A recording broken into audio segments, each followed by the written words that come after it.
Good evening and welcome back to the Committee of the Whole meeting for Wednesday, April 12th.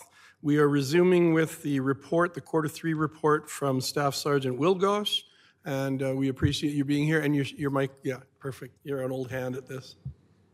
All right, just being unsure of where the stream ended, I'll revert back to at least the end of my comments that had to do with our progress with property crimes. And as you can see through the graphics here, I'll scroll back one more slide here. I've provided a representation as far as where our crime levels are based on historical norms or our 4-year averages.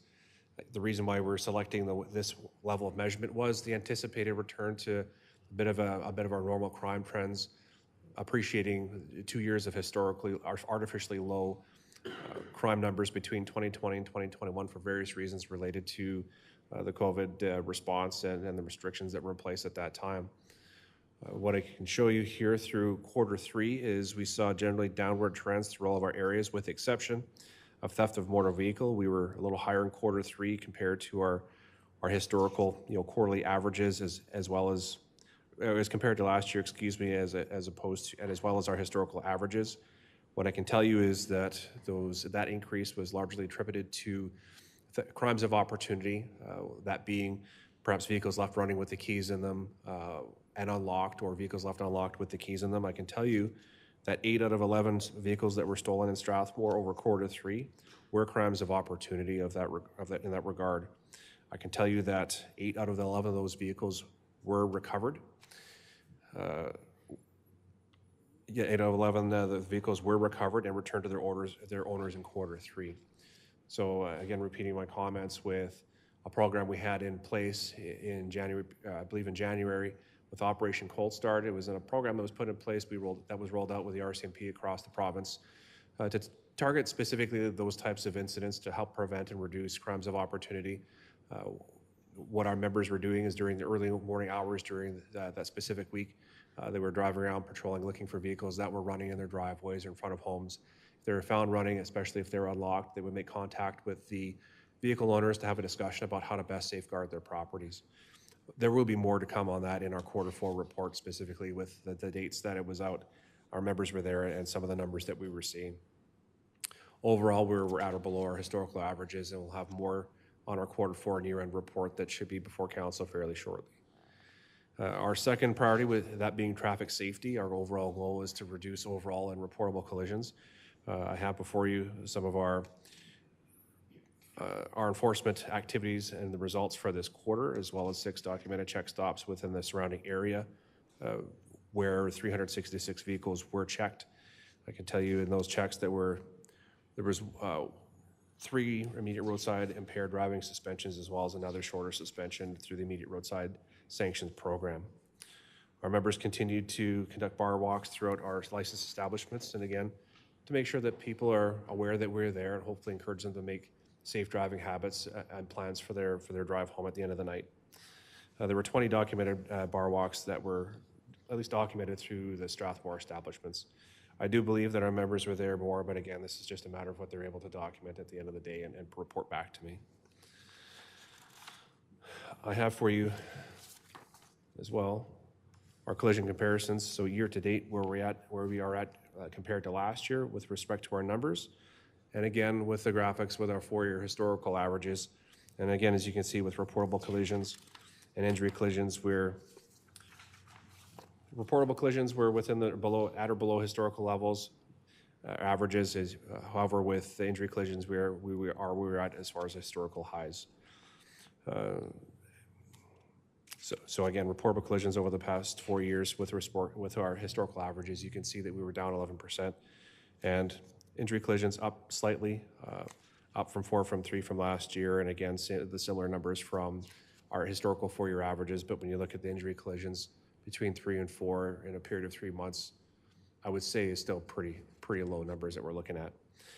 This month or this quarter, I've provided a bit of a breakdown, so you can see the percentage of the breakdowns of our reportable collisions.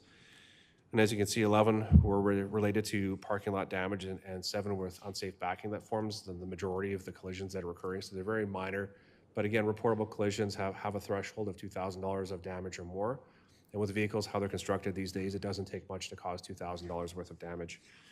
We had 11 collisions as well that were related to weather. We had some inclement weather, and again, people or motorists driving a little bit too fast relative to road conditions were contributing factors. Our third priority being community engagement, and arguably one of our most important priorities. Our members remained engaged with our schools, conducting a number of visits throughout quarter three.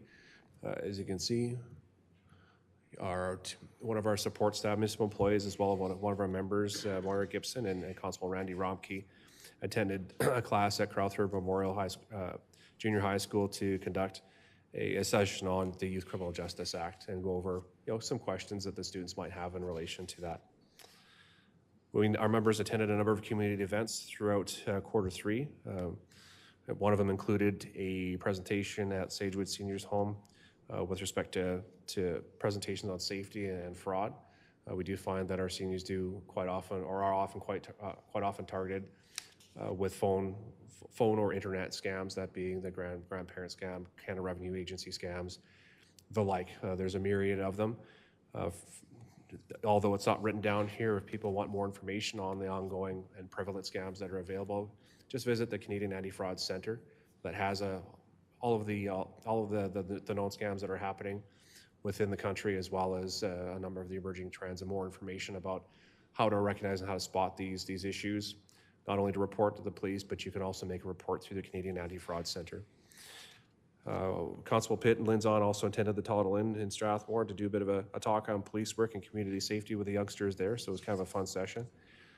Through Halloween, our members here in Strathmore, including myself, conducted foot patrols, handed out candy to the kids, and again, just to make sure that there was a high level of pedestrian safety through Halloween. And of course, through Remembrance Day, our members attended a number of communities in our area, but we had 4 of our members that were present for Remembrance Day ceremonies this past year at the Legion here in Strathmore. Our community liaison program remains active. In fact, we've added one more community liaison group, that being the Kiwanis Club, that's recently formed with former councillor Bob Sobel reaching out to me, so we will have a liaison with them.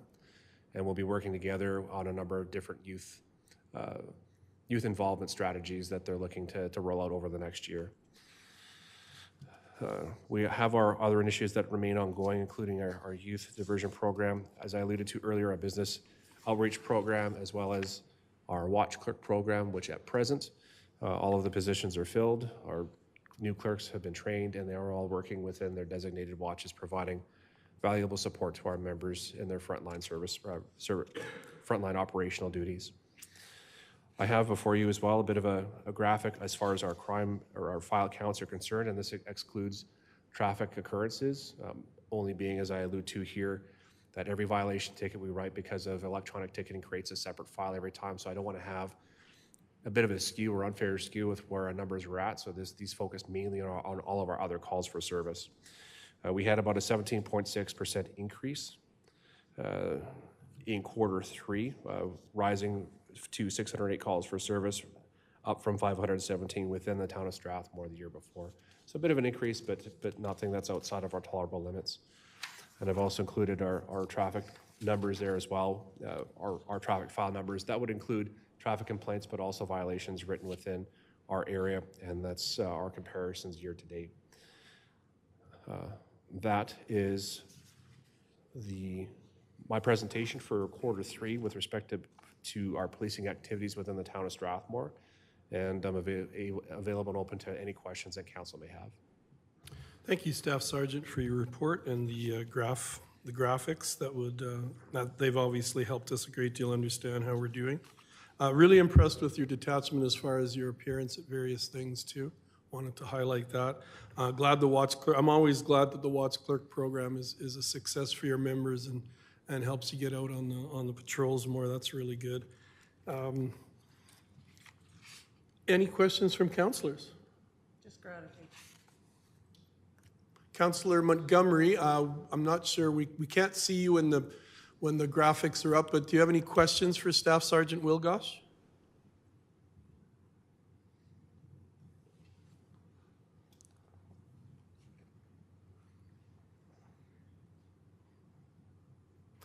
I guess my only question, Staff Sergeant, and I've talked to Kevin, our CAO, about this, is I'm still getting some complaints about this area behind the farmers market. And today I noticed that our staff was cleaning up, and it was in bad shape as far as litter.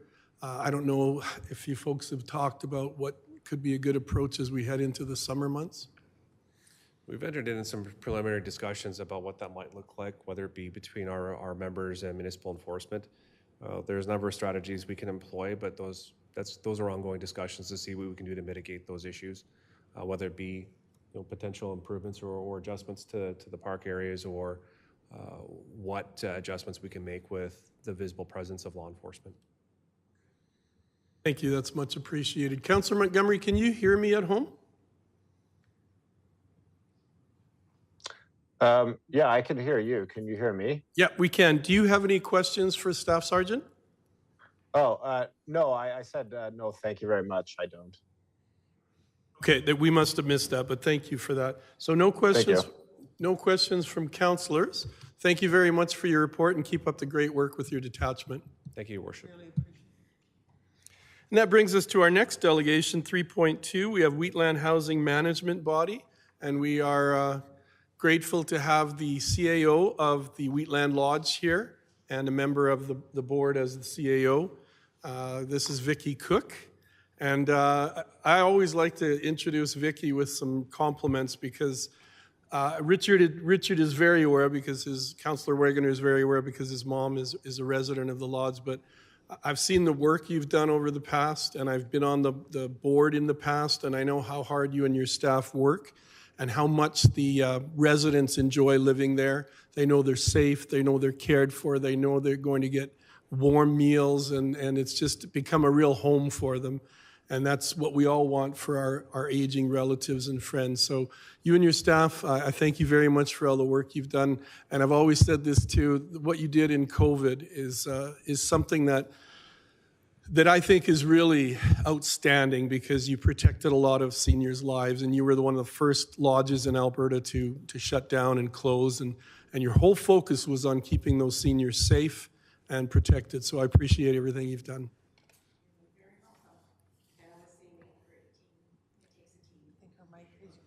Is your mic on? There you go. Sorry. Yes, thank you again for the lovely comments.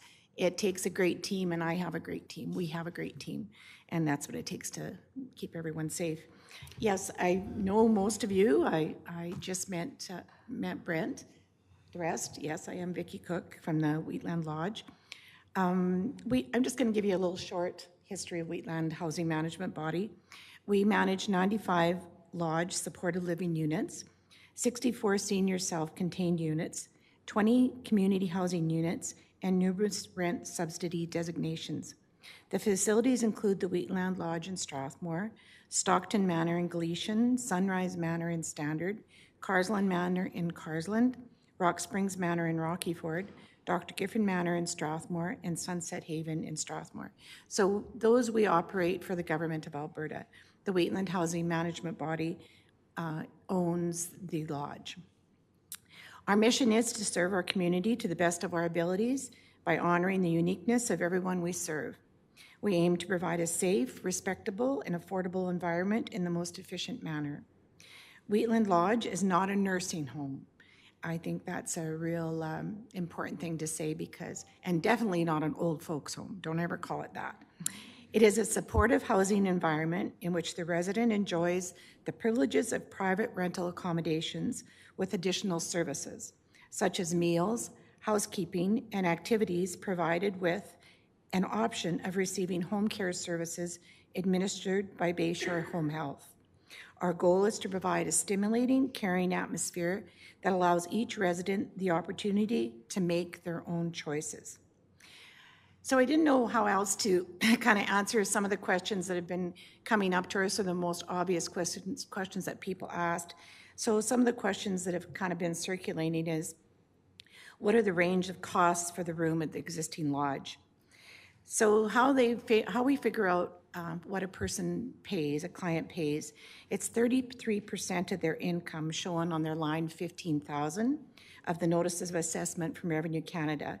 for the current income tax year, plus lodge accommodation fees, which is $685.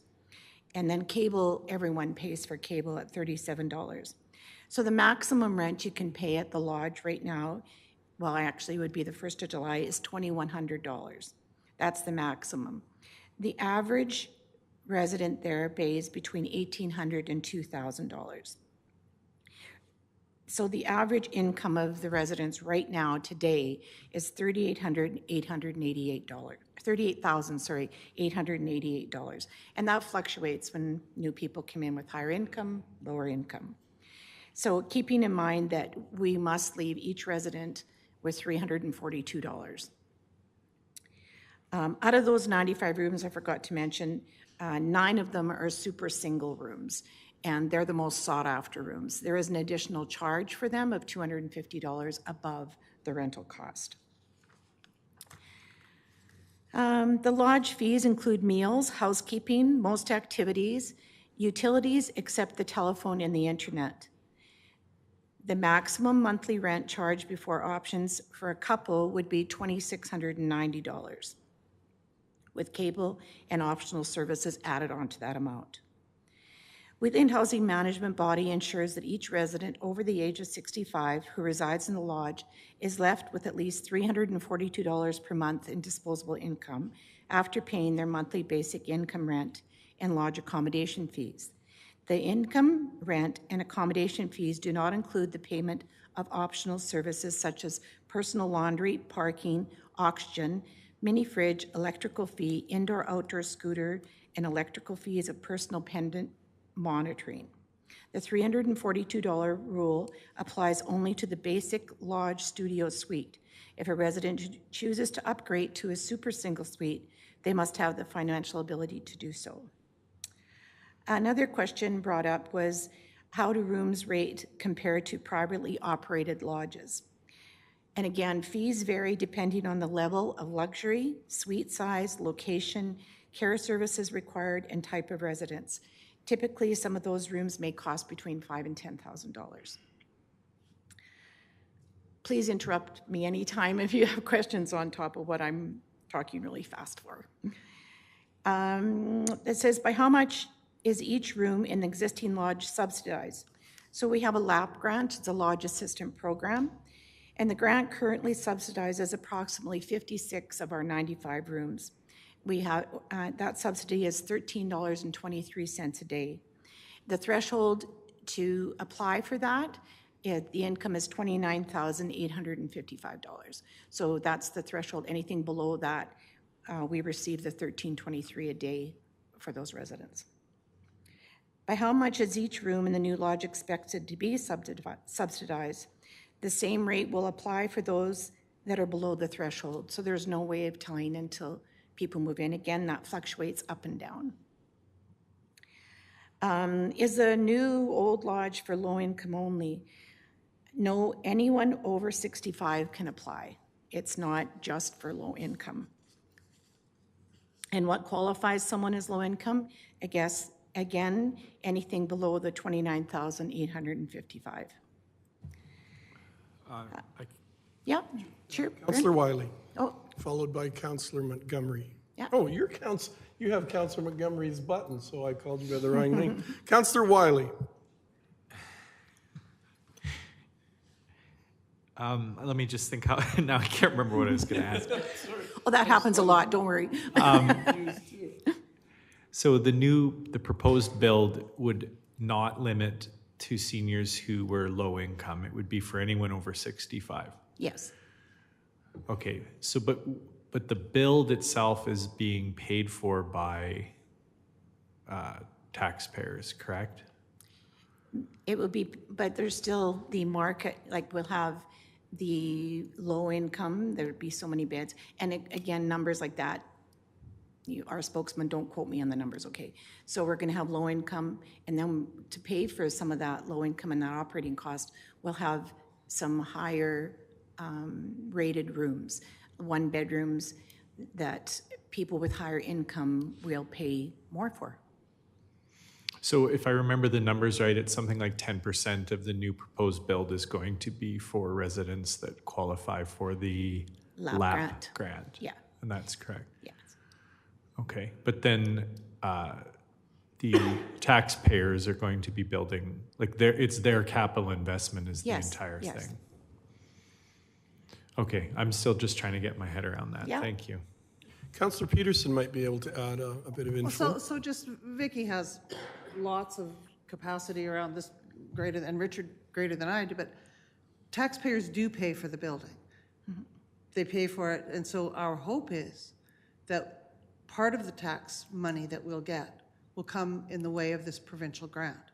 So if we're successful in this first stage, in this first phase, then we look to access a significant amount of funding through the provincial government.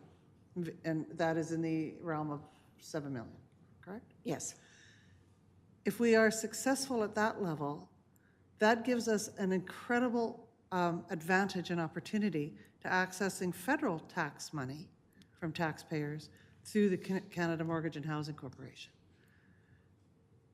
The completeness of that build means that the partners or the owners of Wheatland Lodge, or the Wheatland Lodges, will have paid for 1/3, approximately, maybe quite a bit less than 1/3, especially when you think about the grant monies that are reinstated in each 10-year pay period over the course of the debenture.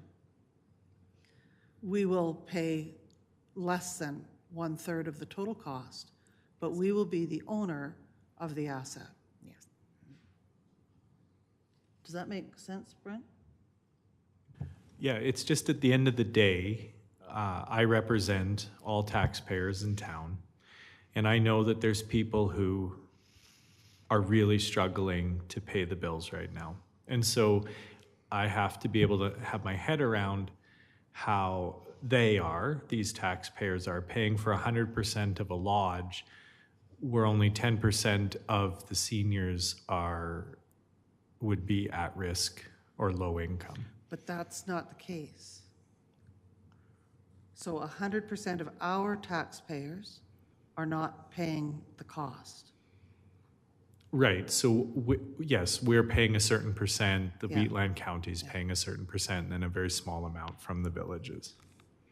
Yeah, and you can factor how much, as we talked earlier, what that looks like on your own tax bill.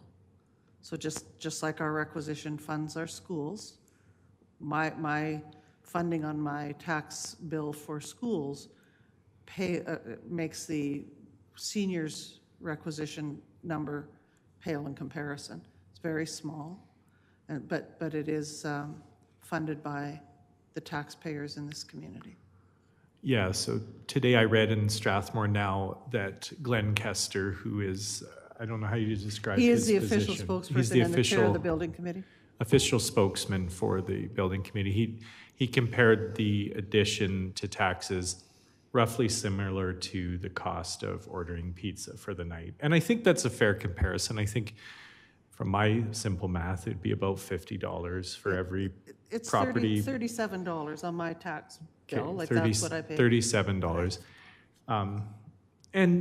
And so that's $37 is for the capital investment. And so, again, it's still $37. So they are questions I do need to ask, though. Sure.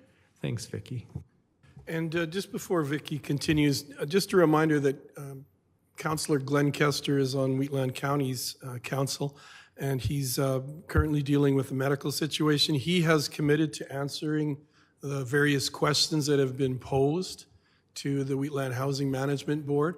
So I believe, Vicky, you're answering some of them tonight. Yeah. But if we could just keep that in mind as we move forward, that Councillor Kester will provide answers to everybody. And if I might add, Your Worship, the Wheatland Housing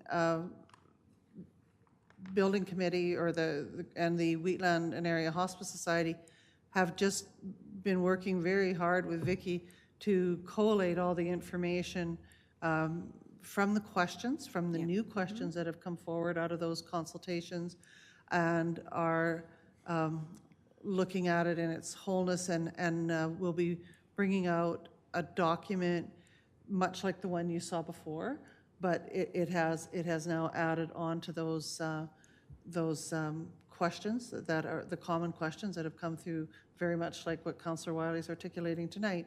And the other thing that it does is it references the evidence-based or the information sources of those questions as well.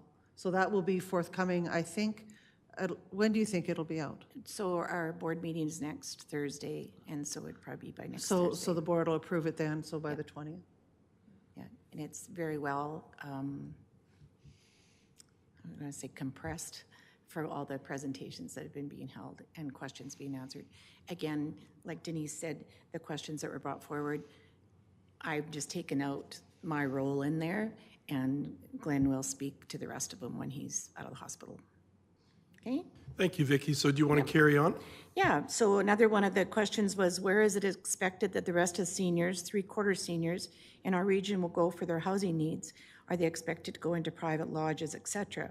It is the hope that more phases of this proposed project will add to accommodation to accommodate the population. So as you've seen in presentations, we have the phase 1, the phase 2, the phase 3, and so on. So hopefully over the time we could accommodate everyone that's in need. Will there be limited spaces on where the new lodge residents can come from, or will any senior from any part of Alberta or Canada be able to occupy a spot? So this is really important because a lot of people think, oh, well, we're going to build this and then someone from BC is going to come here and want to move here or anything. So there's an admission policy for lodge program. Any person may make application for residency in the lodge. In the case of a waiting list for access to the lodge, point scoring will only be conducted for those applicants who meet all the following criteria. So you have to be over 65 years of age, have resided in Alberta for a minimum of 1 full year, reside now or have resided in the past in the County of Wheatland area, have resided in Canada for a minimum of 10 years. And those are set out in the policy. All applications received that meet the above requirements for lodge residency and are willing to move into the lodge as soon as a room becomes available will have their application points scored using the priority rating criteria. The applications receiving the highest points will be offered the next available room at the lodge. There is an exception when a unit is vacant in the lodge and no one over the age of 65 is on the wait list. A younger applicant will be given consideration based on suitability and eligibility. When an applicant over the age of 65 applies and qualifies, 90 days notice will be given to the underaged resident and they will be required to move. So again, just getting back to the point score system, it's not as, I had the question today about if we had a resident from Strathmore and a resident from Carsland, and they both applied at the same time, would the resident from Strathmore get the spot? Well, it's not that simple. It's a point score system. I have it here if anybody would like to see it, but the point score system is like, how do their rating, what's their risk of nutritional, life enrichment, access to service and amenities, their current environment, their degree of independence, are they physically well-being, mental well-being, mobility. There's points for every one of those. So that's a point score system. Then the resident manager takes that and talks to the RN from Alberta Health Services. If the resident is on home care of any kind, they collaborate together to see what kind of care this person needs. So it's not as easy as saying, I pick you over you. And also availability. Sometimes a resident moves in and they need to be close to the dining room and they could no way go way upstairs and walk down. So there's a lot of factors to take into account on the application, but we definitely don't say you're from Strathmore, you get in first. But in our policy, County of Wheatland residents do get an extra 15 points on their point score. Could you explain why that is? Because of municipal requisitions. Right. So yes. The county, the town of Strathmore, Rockyford Standard, and Hazar all give municipal requisitions, and that helps us with our operation costs, hence helps us with Thank you. residents too that are under under the income level. Considering that some residents of the current lodge are quite wealthy due to their assets, but do not collect a sizable income and therefore qualify as low income, has the WHMB looked at accounting for wealth when they are assessing who will be able to access the limited number of rooms that will be available. Alberta Housing sets the LAP grant rate, not WHMB, and does not take into consideration assets for the lodge or social housing accommodations. That's one thing that's been on the table with Alberta seniors and the government for years, is trying to, for better words, suck out those assets that they have to claim. Because right now, you know, a lot of people will get rid of everything and then move to the lodge and be considered as low income to get the LAP grant. So, but we don't set those rates, but that's not how we operate. Is the new lodge intended to be for supportive living or people who are able to independently live? Will spaces be reserved for those who need help with day-to-day living or open to any senior of any ability? Licensed supportive living provides services within a congregated housing environment. It provides a residential setting where people can maintain control over their lives while also receiving the support they want or need. Buildings and common areas are designed to meet clients' needs and to support their safety and security. Clients in a supportive living setting range from independent seniors who live in a facility to assess support services to those who require assistance because of age, chronic conditions, or frailty. So there's no separate rooms, separate wards, separate, yeah. So, and another one too, and I'll answer this kind of vaguely because again, this may be one for Glenn. If and when the new lodge is open, and if 50% of the residents of our current lodge decide to move into the lodge because a large percentage of seniors live in the lodge could afford to pay more, will that not leave a $900K to $1 million shortfall in the budget for our current lodge? This response is from our project manager. Based on income levels currently served, it is an unlikely occurrence that this level of flight to quality will happen. Recommendations to keep the current lodge operating is based on the modeling projections for overall increased demand. If two situations occur, both a flight to quality and demand projections are lower, opportunities exist to reduce the operating footprint of the existing lodge, reduce its operating costs, and modify operations for independent living to recoup revenues. It is worthwhile surveying current applicants, residents, and their families at a future point, further assess flight to quality. This proactively diminishes the risk. So not everyone's going to pull out of the old lodge and run to the new one. They'll, Vicki, could you speak to that? Could you speak to the desire of the existing people in so your the existing environment? people now, and you got to remember that a lot of them are 89 years old or more, and they're satisfied. It's they don't want for things. They're comfortable. They don't want change. They want to stay in their room. Where we have some younger residents moving in, and the first thing they'll say is, "Oh, the room's too small." We know the next generation wants more, and more in one thing is bigger area.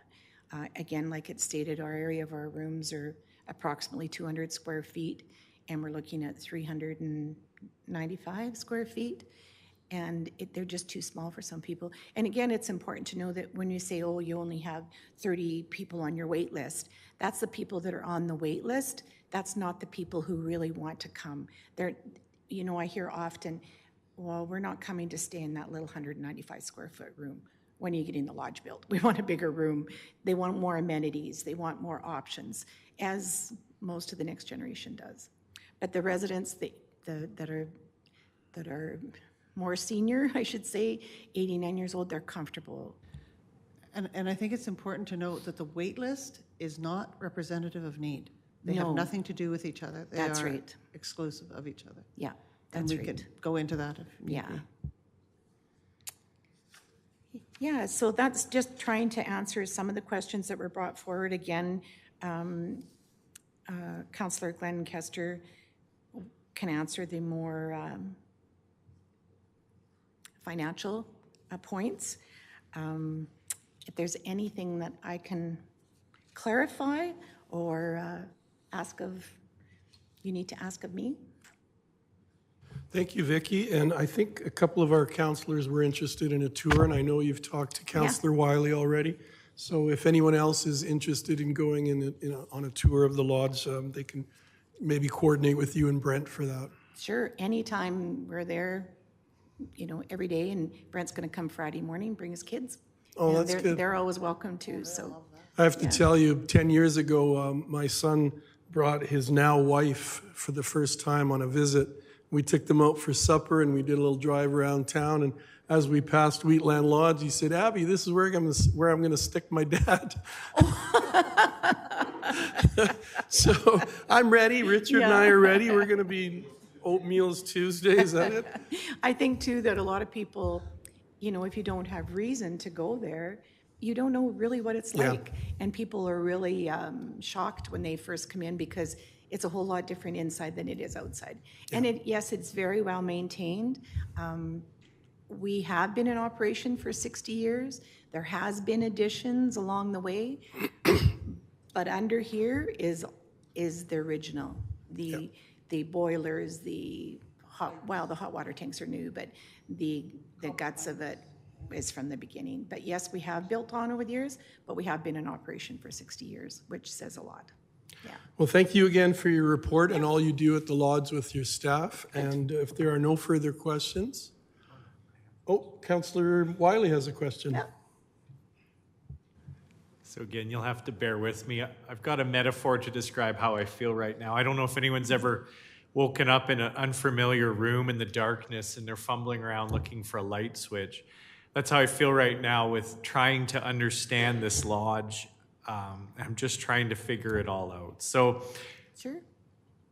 Be patient as I fumble around for the light switch. So here's what I think I understand. I understand that the lodge operations are paid for by what's called requisitions, but requisitions are collected from property taxes. And so what is the estimated property tax increase Strathmore residents could expect to see to make up for the operations on this new build? Again, I'm not going to quote those numbers because it can change, and I don't want to be the one to quote that. Glenn can give more, or Denise, maybe you can say more of a factual number. So I guess there's a complexity, and Richard's, I'll just give it a little shot and then I'll turn it over to Richard. So again, when you go back to saying the operations are going to be paid for by tax dollars, it's a misnomer because it's not just Strathmore tax dollars. There is a much bigger pool of tax dollars, as Vicki talked about, the LAP grants, the support that comes through provincial government, than what exists in the requisition that we pay. So you can see on your tax bill what you pay for requisition today, what percentage of your taxes is paid for on that line on the requisition for seniors housing. Our CAO has given some numbers around what it would look like on the down payment, if that's what you're referring to, on the down payment in the phase one going forward, and what that would look like on a tax increase and a one-time payment or over a 10-year payment. If we look at the cost to a taxpayer in Strathmore on the equalized assessment base over the 50-year term, proposed term of a debenture, then that's a different number. So those are all numbers that can be worked out, probably best worked out by our financial body here for people in Strathmore. And Kevin's already done a lot of work to that end. But I'll turn it over to Richard now to talk from his perspective on that financial end. So again, like I say, most of it's been addressed here.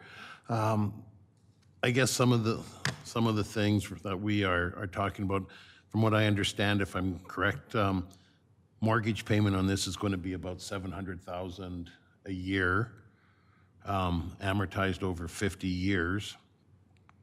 If I remember correctly, with this, because there are going to be higher priced rooms in the lodge, there'll be some higher priced ones. There'll be smaller ones that are based at 40% of the market value, some that are going to be based at 20% of the market value. So there are several tiers of subsidization. Correct me if I'm wrong on this, Councillor Peterson, but with the requisition on a yearly basis with this lodge, we shouldn't really see much of an increase or none at all. We should actually be making a little bit of a profit on this. So from what I understand, the requisitions are not going to increase. And as far as equalized assessments go on the requisition, the county pays 65.9% of that requisition, or 65.9% of their share. So that's their. The equalized assessments are based on assessed property value. So county pays 65.9, town 32.5, standard pays 0.8%, Rockyford 0.5, Hazard 0.3. So with this, again, it's all going to be based on this. So if everything goes right, there shouldn't be an increase in the requisitions which the taxpayers pay.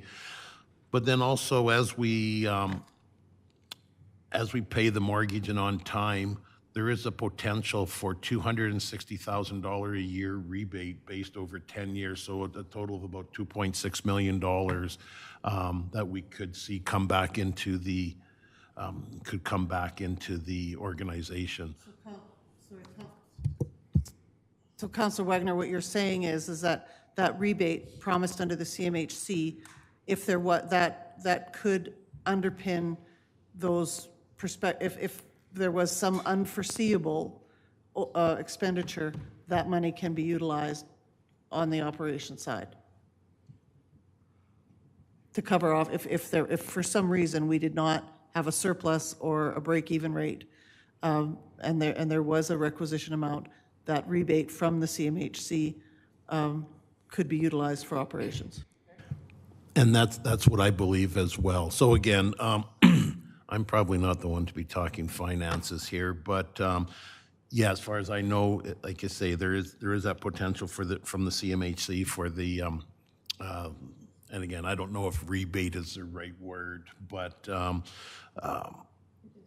so that's kind of what I have. When we start talking about the lodges here, the lodge here, and I believe maybe Vicky can correct me if I'm wrong, but with the new build, it'd be again not-for-profit or not-for-profit lodge, kind of an average of like with the different tiers, about $2,800 a month average for the different rooms. As Vicky mentioned, some of these for-profit lodges in the city in that, $5,000, $6,000, up to $10,000 a month. My mom came from a for-profit lodge in Calgary, whereas if she was still there, she'd be probably paying $5,000 to $6,000 a month. She is lucky enough to have one of those super suites that they have. Her room now is bigger than what she had at the lodge in Calgary. The lodge that she came from, they were probably just under, right around 300 square feet. So, and you're paying $5,000 to $10,000 a month for that. So that's, I think that's about all that I have. Again, we are looking at provincial and federal funding for it.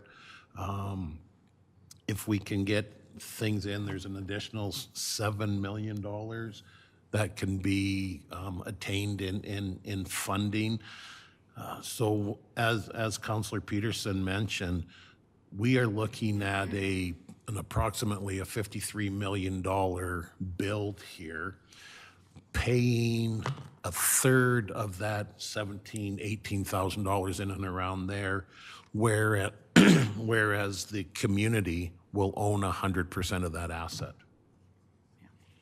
So that's about all that I think I can add, so thank you. Thank you. I'll turn to Liana at her location if you have a comment or something you'd like to add. I think I saw your hand up on the screen. The real financial expert. Yeah. Hi, I was going to mention that any rebates that we got from CMHC could be applied against the debenture portion of the requisition. And that's with talking with the project manager. So I just wanted to confirm that for you. Thank you, Liana. Councillor Wiley? Thank you. I just want to emphasize the enormous responsibility that is on all of us as we learn and strive to understand this. It is a $52 million build.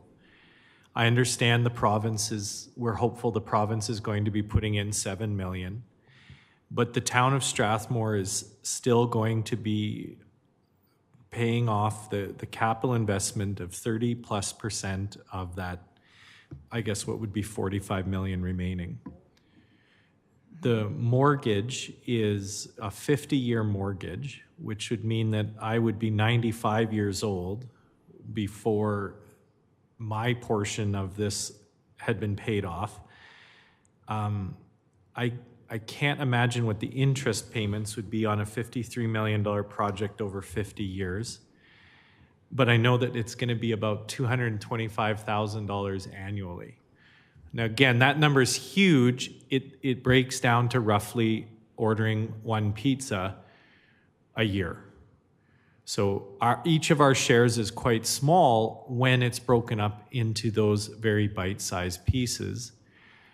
But as we're moving forward, we have to keep in mind, this is just the phase 1 proposal of the lodge.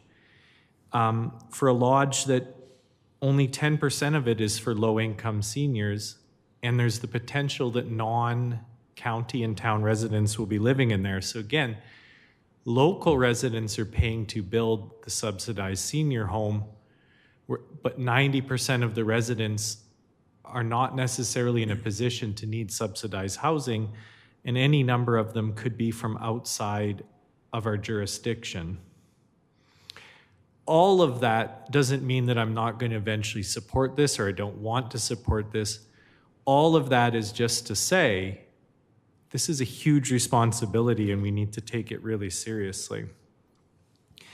I also just want to check on the statement, or the hope is that the requisition would not increase on our taxes, but I just want to clarify the assumption of that is that both the current lodge and the new build would be running at 100% capacity. Is that correct? There is a backup plan for the new lodge, like how does he say that? To prorate until it's full. The old lodge, I can never see it not being at 100% capacity. It's the only lodge in hopes that you would be paying municipal requisitions on. It's the hope that the new lodge would be operational on its own, that they would be able to operate on its own with the higher income carrying the lower income. And it's important too that the old lodge, as you'll see in your requisitions this year, your requisition went down. And so your requisitions isn't the only thing that carries that lodge. The requisitions were $69,000 this year on $1 million of budget. It's a very small portion that it's great. I mean, we couldn't do it without you, but there's other means of money, rent and grants and stuff that carry us through too. And I hear your concern with the residents, but at all our presentations, community support has been enormous. A handful of people ask the question, what our taxes will be. They want to see this. They want to build this in their community. They want to support their seniors. Very few have asked. The majority, we have 400 plus signatures with just a few days of gathering signatures that are in full support of this. So I've heard maybe 2 people say, well, what will my taxes be raised by? You know, so yeah, I understand your position, your council that's protecting its citizens too, but listen to the people. Yeah. Councillor Peterson, did you want to weigh in? Sure, thank you, Worship. And I really appreciate Councillor Councillor Wiley's questions, because, you know, they do show and reflect, I think, all of Council's concerns about due diligence and the need to learn. And, you know, it's well taken, you know, how much Councillor Wiley demonstrates that he cares by what he says and the walk that he walks. And so I really appreciate that. And I know that I've sat at this table for 9 years, and I know that that gives an enormous advantage. And I really admire Councillor Wagner and how much he has just dug down to learn and embrace and dig into this, and watching the sharp learning curve he's had because of this build and what he's been able to glean and understand and accomplish in terms of communication, you know, is really admirable. So I'm so grateful for all the people that I sit here with. And when I hear Councillor Wiley say that, you know, that this community is paying off 35% of the remaining mortgage, he's absolutely right. But that 35% is sans the provincial and federal contribution. So it's not on the 53 million. And yes, the interest, of course, is extraordinary, but it's not calculated the same way you'd calculate a housing mortgage, for instance. And I also think when we talk about 10% of low-income seniors, you know, that's a really good point, and it's one that I've wrestled with a lot. But there have been times when our lodge, our existing lodge, has had more than 10% of people that are below that threshold. But the whole idea of providing a not-for-profit environment for low income doesn't just speak to that demographic. It speaks to a much broader demographic. $38,000 a year is still low income. And that is not talking about the people that Vicky is referencing who are below that $15,000 a year threshold, or might even be lower than that. I think it's 39 or something. And so that it's not 10%. You know, this is a not-for-profit for people without a lot of resources too. And Richard spoke more eloquently than I did to the fact that you know, that the for-profit environments, thank goodness they're there. I'm glad they're there. They have a role to play, but being able to absorb people who can afford that cost is not what we're trying to achieve. And I think the other thing is that when we embarked on these community consultations, we did it in sort of 3 steps. We talked about the need, and the need is what drove this. So what we know emphatically with the very best StatsCan and provincial AHS resources that we have is that 400 seniors in this community in the next 20 years will need this not-for-profit environment, this congregate living environment. So that does represent a very small proportion of our community, but it represents a lot of need and a lot of people. So that need has been well established.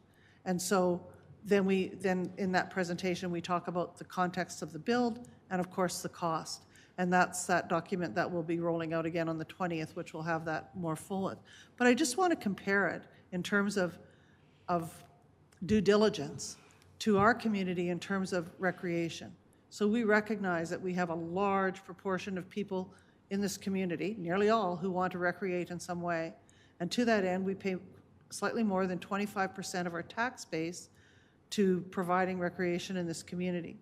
It's the biggest space and a really key one in terms of public monies. And we subsidize our recreation facilities on the north end of our community to the tune of about $3 million a year. And so that too is a really big responsibility, but we do it in recognition of need.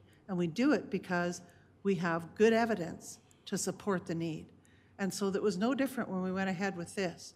There's been 2 very fulsome needs assessment and 1 shorter, more directed, the last one that we did, in terms of establishing need. And so we know as a community, and Brent's a really good social studies teacher, so he understands economics in terms of competing needs. And we know that this is a competing need. But our community has told us emphatically that it is a critical need. And we heard that in all of the community consultations that we did. We had nearly 100% buy-in. Thanks, Your Worship. Councillor Wagoner, did you want to add anything? No, Vicky, I almost called you Just one councillor. more thing too, when you mentioned about the mortgage, we paid off, 60 years ago, when the lodge was built, the same discussion was probably happening in their council of 4 people. And they took out the mortgage, they seen the need, they went forward, and we paid that mortgage off 10 years ago? 10 years ago. So they probably said, oh my God, I'm going to be 95 years old. And look, we did it. And they built on and they went on and they seen the need and they did it. And so when you're 95 and your great-grandchildren are sitting here, will say, oh, I'm sure glad they made that decision. Sorry. I plan to still be sitting here. Yeah,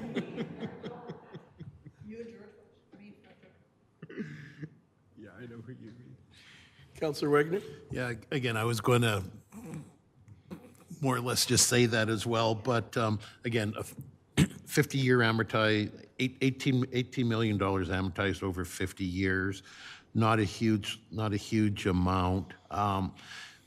What we're doing again, as it's been mentioned, we're looking towards a future. I spend a lot of time at the lodge. I'm there pretty much every weekend, and trust me, I get an earful sometimes from some of the residents there. But one resident said something that sticks with me. He wants to see this built, but he says, if we want the shade from an oak tree, we need to plant it today, not 20 years from now. And again, then you hear of there's one person that I know of in the lodge, and I think his wife had just passed away, but she was in a different lodge. They weren't together. We're sending people to different communities. Again, so we're building the hospice along with this. When you hear about some of the stories, people traveling an hour to visit their relatives who are dying. So I mean, it is $53 million split 3 ways between the provincial, federal, and us, giving us an $18 million mortgage. It is a ton of money. I agree with it.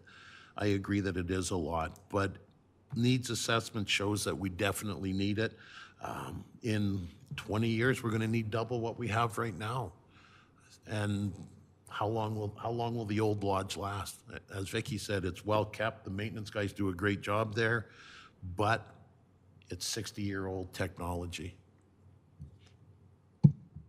Thank you, Councillor Wegener. Councillor Wiley. Sorry, you're going to have to clarify. Councillor Langmead. Thank you. We had a bit of a seating change today, and we're all learning our new names. Vicky, I want to thank you very much for coming in front of council today and sharing your absolute wealth of knowledge. And I don't have many questions, actually really any questions for you today. So I just, what Councillor Wegener said about benefiting from the shade from an oak tree means we need to plant the acorn today makes me reflect on the shade that I sit in. And I sit in that shade because of the people that came before me and the people that have dedicated themselves not only to this community, but to this region, and who have given so much to plant their roots here. And for me, making sure that every senior can access not only affordable housing, but appropriate housing is really how I can give back and say thank you for their contribution. And I can understand Councillor Wiley's concern about, I might be 95 by the time this is paid off. I remember having the same thoughts when I bought my first home. I thought, oh my goodness, I am going to be moving out of this home and into a senior's home before before this mortgage might be paid. So I can understand that. But I also think about the value that the seniors have brought to this community, brought to communities around us, and I think about Councillor Wegner and how fortunate you are to be able to have your mother in the same community as you, because there are many families who don't have that opportunity. This council spends a lot of time considering affordable housing for affordable and appropriate housing for families, for young folks, for single folks, for people who are starting their lives or are in the middle of their lives. But appropriate housing for seniors, to me, is critical because it's so specific. The need is so specific. A house which may be perfectly acceptable for a family can be unlivable for a senior due to a set of stairs. So it's not just about affordable housing. When I think about this, I think about the appropriateness of the housing and making sure that seniors have access to the appropriate housing that they need so that they can live fulfilled lives and so that they can remain close and in touch with their loved ones. And those are the thoughts that I have when I think about the impact that this project will have on our community and being able to keep our community together, and so that the people who have spent the last 50 years dedicating their lives to this region or neighboring regions can stay where they planted their roots, and don't need, just as we hope to see that, seniors in Camrose can retire in Camrose and not here, we want our seniors to be able to retire here, close to their families. And that does, the impact on, there is a cost impact to that. We pay something for that. But we pay to support the future. We commit now so that we plant that acorn so that future generations have shade.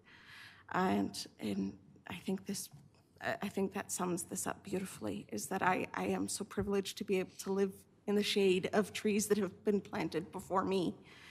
And how can I take care of the people who planted those trees? So I just want to say thank you very much for the work that you do, for the work that you have done, and for the work that you're going to continue to do. And just thank you. Great. You're very welcome, and thank you all for your support. Thank you, Councillor Langmaid. Councillor Wiley? There's definitely one thing that I'm really getting my head around tonight that I'm impressed with, so I just want to mention that before I go further into my questioning.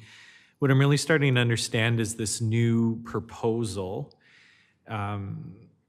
is a model that should allow for the operations, that should allow for requisitions to not go up based on operations, and I think that's really impressive. So the model that the board's designed, the model that is being proposed is done in a way that not only, if I'm hearing you correctly, should make sure that our requisitions don't go up on our property taxes, but also apparently, Richard, if I understand you correctly, has the potential to make money and pay off the mortgage quicker.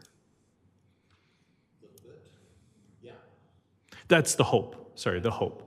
Based on the assumption of 100% capacity, but from what I'm hearing is a pretty good assumption. And so that is something that's certainly a relief, I think, for me to hear and for taxpayers to hear. I know that as governments continue to spend more and as taxes continue to go up, it makes it a lot harder for my generation to save for our own retirements and our own, future living. And so it is a great weight on me to make sure that we are spending our money very wisely. And so again, I just want to repeat that that's very commendable of the board to come up with a model that sounds very sustainable. I think my last question is the price tag. I still don't feel like anyone's been able to help me understand this. And maybe when I get a tour of the lodge on Friday, it'll make more sense. So the price tag is $53 million. And when I get out my calculator and I go 53 million divided by 120 rooms, the cost works out to be about $440,000 a room. Now, a door, and now obviously there's more in a lodge than a bedroom, but for me, I hear 440,000. I think you could build 120 single family homes in Strathmore for that cost. So I was really hopeful tonight someone could help me understand what goes into this lodge that gives it a price tag of $440,000 a door. Councillor Wagner? Thank you. And that's a great question, Councillor Wiley. A lot of what goes into this, one of the things that the new lodge or the old lodge doesn't have is when COVID hit, there wasn't a way to isolate wings and wards. This new build will have a way to isolate the HVAC system so communicable diseases are not spread airborne. The kitchen itself is $1 million alone, just for the kitchen itself. Everything in there is stainless steel. There's going to be no cross-contamination of food. There's going to be, if you're taking food out to the residents, you pick up your tray in a little holding area, take it out to the residents. When you return your trays or the staff returns the trays, they take it in a different area. There'll be no cross-contamination that way. The common areas are fairly expensive, an expensive thing. When you go to the lodge on Friday, you'll see that the common areas in the new lodge are extremely, to me, they're segregated. You've got a little TV room when you walk in. You've got the kitchen or the dining hall where people eat. There is the blue room where they do puzzles and that. This is going to have some big common areas. Offices in there. They are going to have, as Len Vormans from the Strathmore Lions says, he likes to say that there is going to be potentially a pub in there for entertainment, maintenance. So when we look at what costs this $440,000 a door, it is a huge price when you look at it on a per door basis. But when you start looking at all the amenities, the kitchen, the way to isolate it. Sorry, the grounds. They're taking everything has been looked at to make it as easy and less of an impact on the seniors. The garbage is stored underground. Then it sounds like they can bring it up when the trucks come in. The compaction, they can compact the soil, like the grounds are going to be compacted so that fire equipment can get around the full outskirt or full distance around the lodge. The technology alone, they're looking, again, this will maybe add to the cost, but they're looking at a living roof. They're looking at solar panels that may generate some income. They're looking at, there's all sorts of things that they're looking at to make it, and again, Len Vormans is the one who should be talking about this. I'm just kind of tagging on his coattails, so I've missed a lot of things. But when we start looking at like close to a $2 million kitchen, that's one of them. Unfortunately, Councillor Wiley, I can't break it down much further than that because I forget. Say I'm ready for the lodge, so I forget a lot of what went on with the conversations. But that's a good. I think you're being too humble, Richard. You did a really good job, and I hope to be able to pick Len's brain in the pub later. And I think too that one of the things that Len always says when he's presenting is that the reason that we can't have the 120 houses at the $440,000 a piece it's a really legitimate question, like, why wouldn't you do that? It's because the people who need the build need congregate living because they can't live. Sure, I wasn't proposing we Yeah. build 120 homes. No, I understand, was but the just trying to question is a understand very the number. legitimate one. And so the congregate living costs relate to that $440,000 a door, but you get a lot more than the door itself, I think is what Len has always said. And it ensures that the people for whom it's built can live a fulsome life. And the last thing I want to say, Your Worship, is that this is a true partnership in terms of also building with the Hospice Society. And Wheatland and Area Hospice Society have raised $2.5 million to date, and soon to be $2.7 million. And they will continue to fundraise in this area, but they have enough money to build the capital portion of their project. And so then we'll be looking to continue to find process to operationalize that end of things. Because they're coming in with that what will be $3 million on that side, that really helps save us money in terms of walls and structural integrity and cradle-to-grave capacity. And one of the things that Dr. Joni McNeely always speaks about in terms of hospice care is that we need to remember that it's not just old people who die in hospice, and that this provides a greater capacity for a community to enrich the lives of all the people that they serve. And we've had some very good economics given to us by people at the hospital around the savings of both lodge care and hospice care compared to having to be in hospital care. And so I think that the lodge coming into partner, and we also have another partner that is interested in coming in to the tune of $500,000 to $600,000, and they haven't fully committed yet, but they are a very good potential partner. So, and we continue to look to that. Thank you. We'll move to Councillor Wiley. So I'll just finish up by saying thank you to the board. Thank you to Vicky for helping me as I fumbled around in the dark looking for a light switch. There's a lot I've heard tonight that really helps alleviate some of my concerns. I just want to give a shout out to two people I know are watching right now, big supporters of the lodge. That would be Teresa and George. I know they said they tune in every Wednesday night. So hi, Teresa. Hi, George. And just thank you to everyone else who's helped me work through and understand this. And I am done for tonight. Thank you, Councillor Wiley. Councillor Langmaid. Thank you. I just a short thing. When I'm thinking about the cost, and I understand how important it is when everyone's trying to pinch pennies, that we're all looking to get the best bang for our buck. And so I did a little bit of quick math here.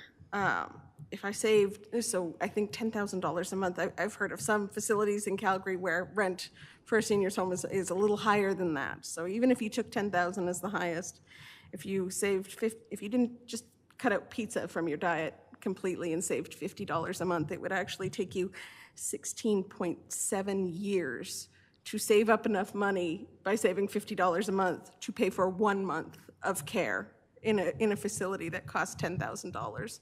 So I think even if we are, and I know that the numbers are still coming in and we still have some crunching to do to fully understand the impact, and that's just a matter of where the project is at this point in time.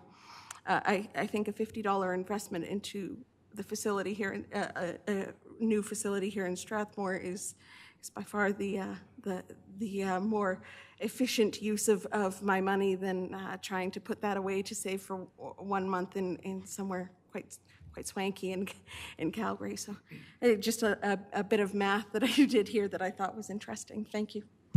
Thank you, Councillor Langmaid.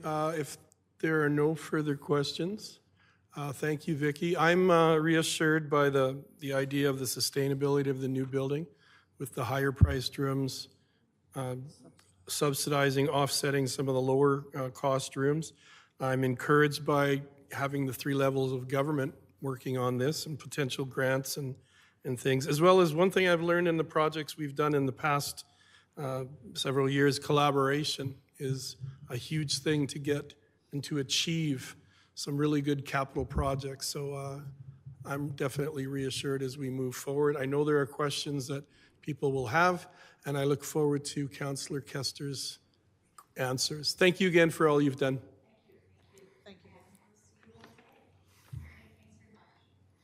That brings us now to the confirmation of minutes. 4.1, Committee of the Whole meeting minutes for February 8th, 2023, page 18. Councillor Wagoner. I move that council adopt the February 8th, 2023 Committee of the Whole meeting minutes as presented. Thank you for that motion. All in favor? Aye. Thank you, Councillor Montgomery. We move now to item 5, business. 5.1, waste services update. Page 24. Good evening, Ethan. Good evening, Your Worship and Council. I'd like to introduce Colleen Parkin. Colleen is our utility strategist. She'll give the presentation tonight on our waste services update, and then once she's done, both of us will be here for questions if there are any. Utilities. A utility strategist.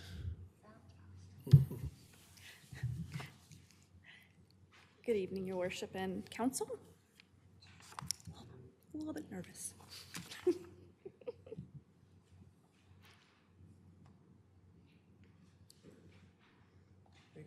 Perfect.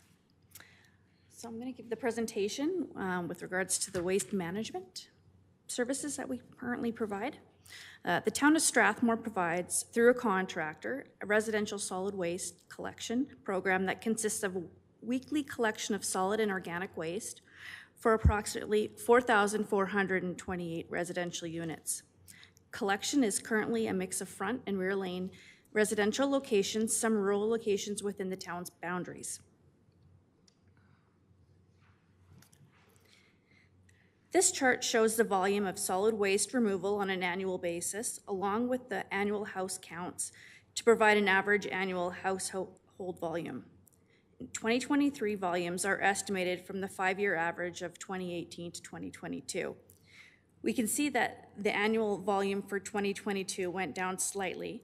However, it's in line with the previous 2 years. The current method of waste collection is automated cart collection, with residents receiving weekly solid waste removal, which splits the town into 4 zones. This map is color-coded to show the residential pickup schedule according to the day of the week. Wednesdays are used as a makeup day if Christmas or New Year's falls on a regular collection day. This shows the volume of organic waste collection on an annual basis, along with the annual house counts to provide an average annual household volume. Again, the 2023 volume is estimated. We can see the volumes went down in both 2021 and 2022. This could be that residents have decided to keep their compost for their own use or reduce their use of compostable materials. Overall, it's not a significant decline. Organic waste is collected weekly from May 1st to October 31st. Bi-weekly collection of organic waste collection runs November 1st to April 30th. Collection occurs on the same day as the solid waste collection for that resident. Residents are able to purchase extra bag tags from the municipality for solid waste pickup, whereas additional organic bag tags are free.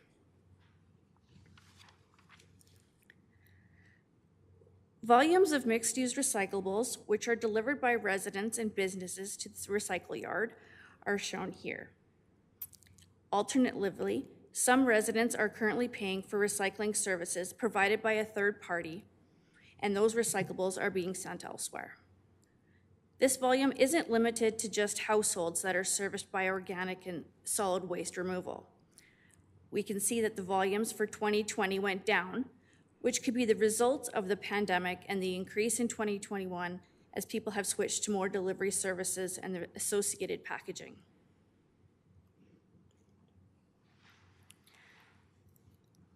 As noted, it's up to the residents to bring their mixed-use recyclables to the recycle yard. This is available to all town taxpayers. However, users are not tracked, and it may be utilized by people outside of the town's boundaries. Another service provided is heavy item garbage, also known as HIG, and mattress pickup. This chart shows the volumes of heavy item garbage and mattress pickup on an annual basis, along with the annual house counts to provide an average annual household volume. We can see the volumes have fluctuated over the past few years. However, there hasn't been a direct correlation to the number of pickups completed annually. Currently, the collection of HIG and mattress pickup occurs twice a year, April and September. This happens in addition to the scheduled garbage pickup and is at the same location as regular weekly collection. At this time, the Town of Strathmore's garbage, organic, and recycling services are provided by WM. The contract for these services ends December 31st, 2023. As this contract comes to an end, we would like to prepare a list of services that the town would like to provide to the residents starting January 1st, 2024. Some additional options which are available would be blue bin, curbside mixed recycling, or yellow bin, curbside paper products and packaging.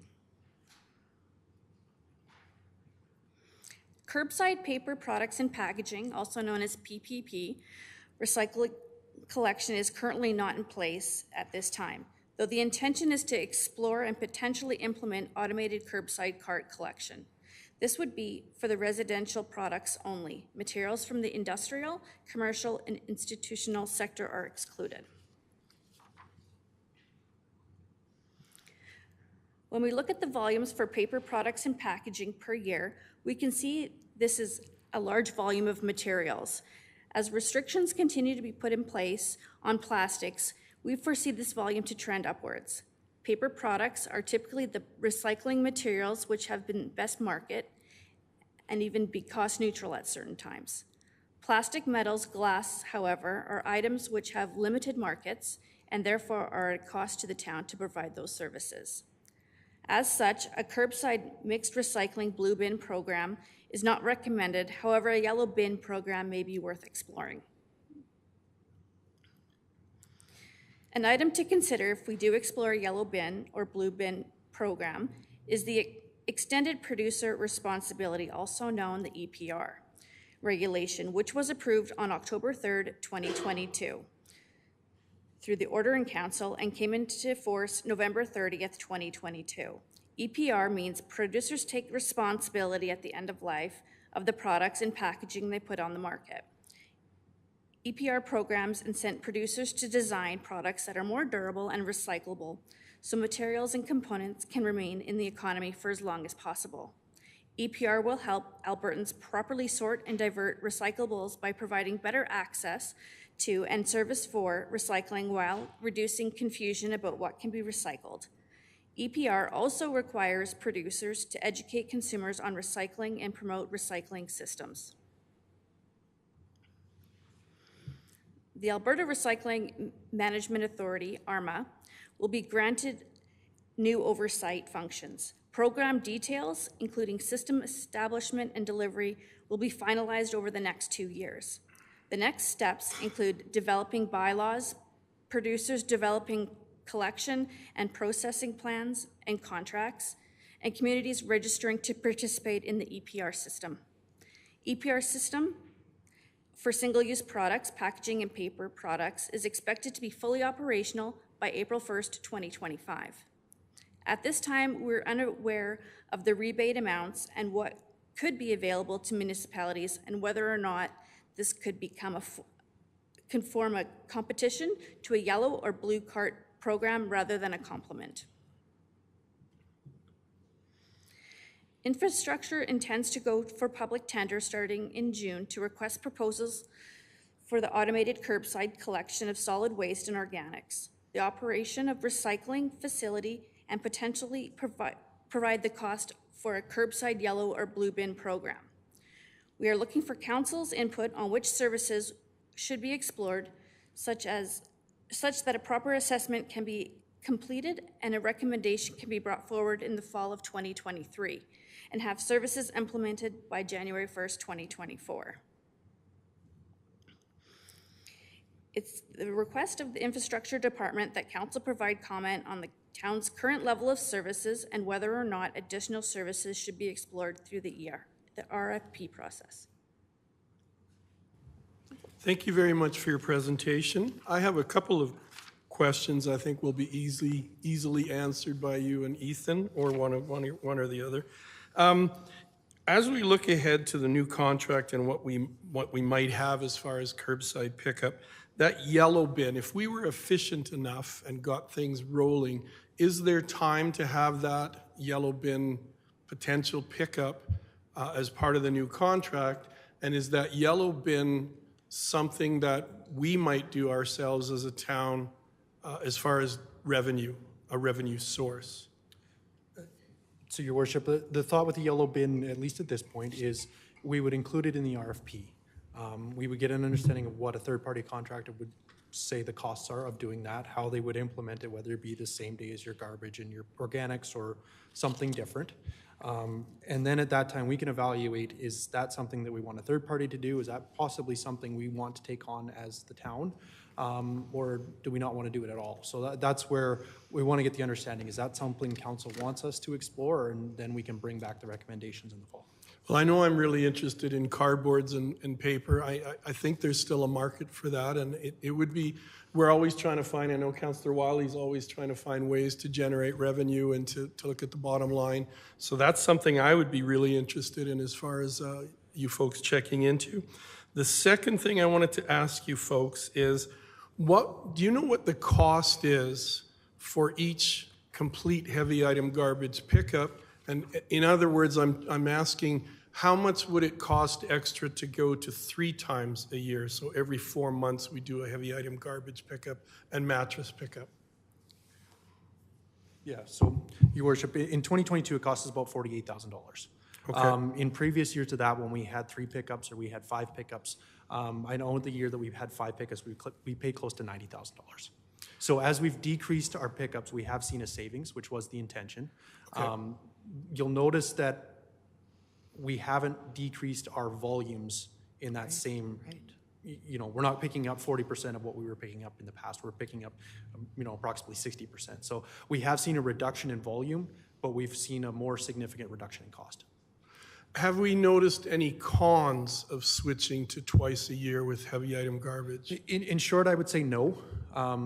We have the odd question of, why is it 2? Why isn't it 5 or 3 or what we've done in the past? Yeah. But for the most part, once we educate that we do it once in the spring and once in the fall, but that we still do Christmas pickup, we still have the extra bag tags if it's, a dire situation, or that there's other options such as delivering it yourself to the recycle yard. Yeah.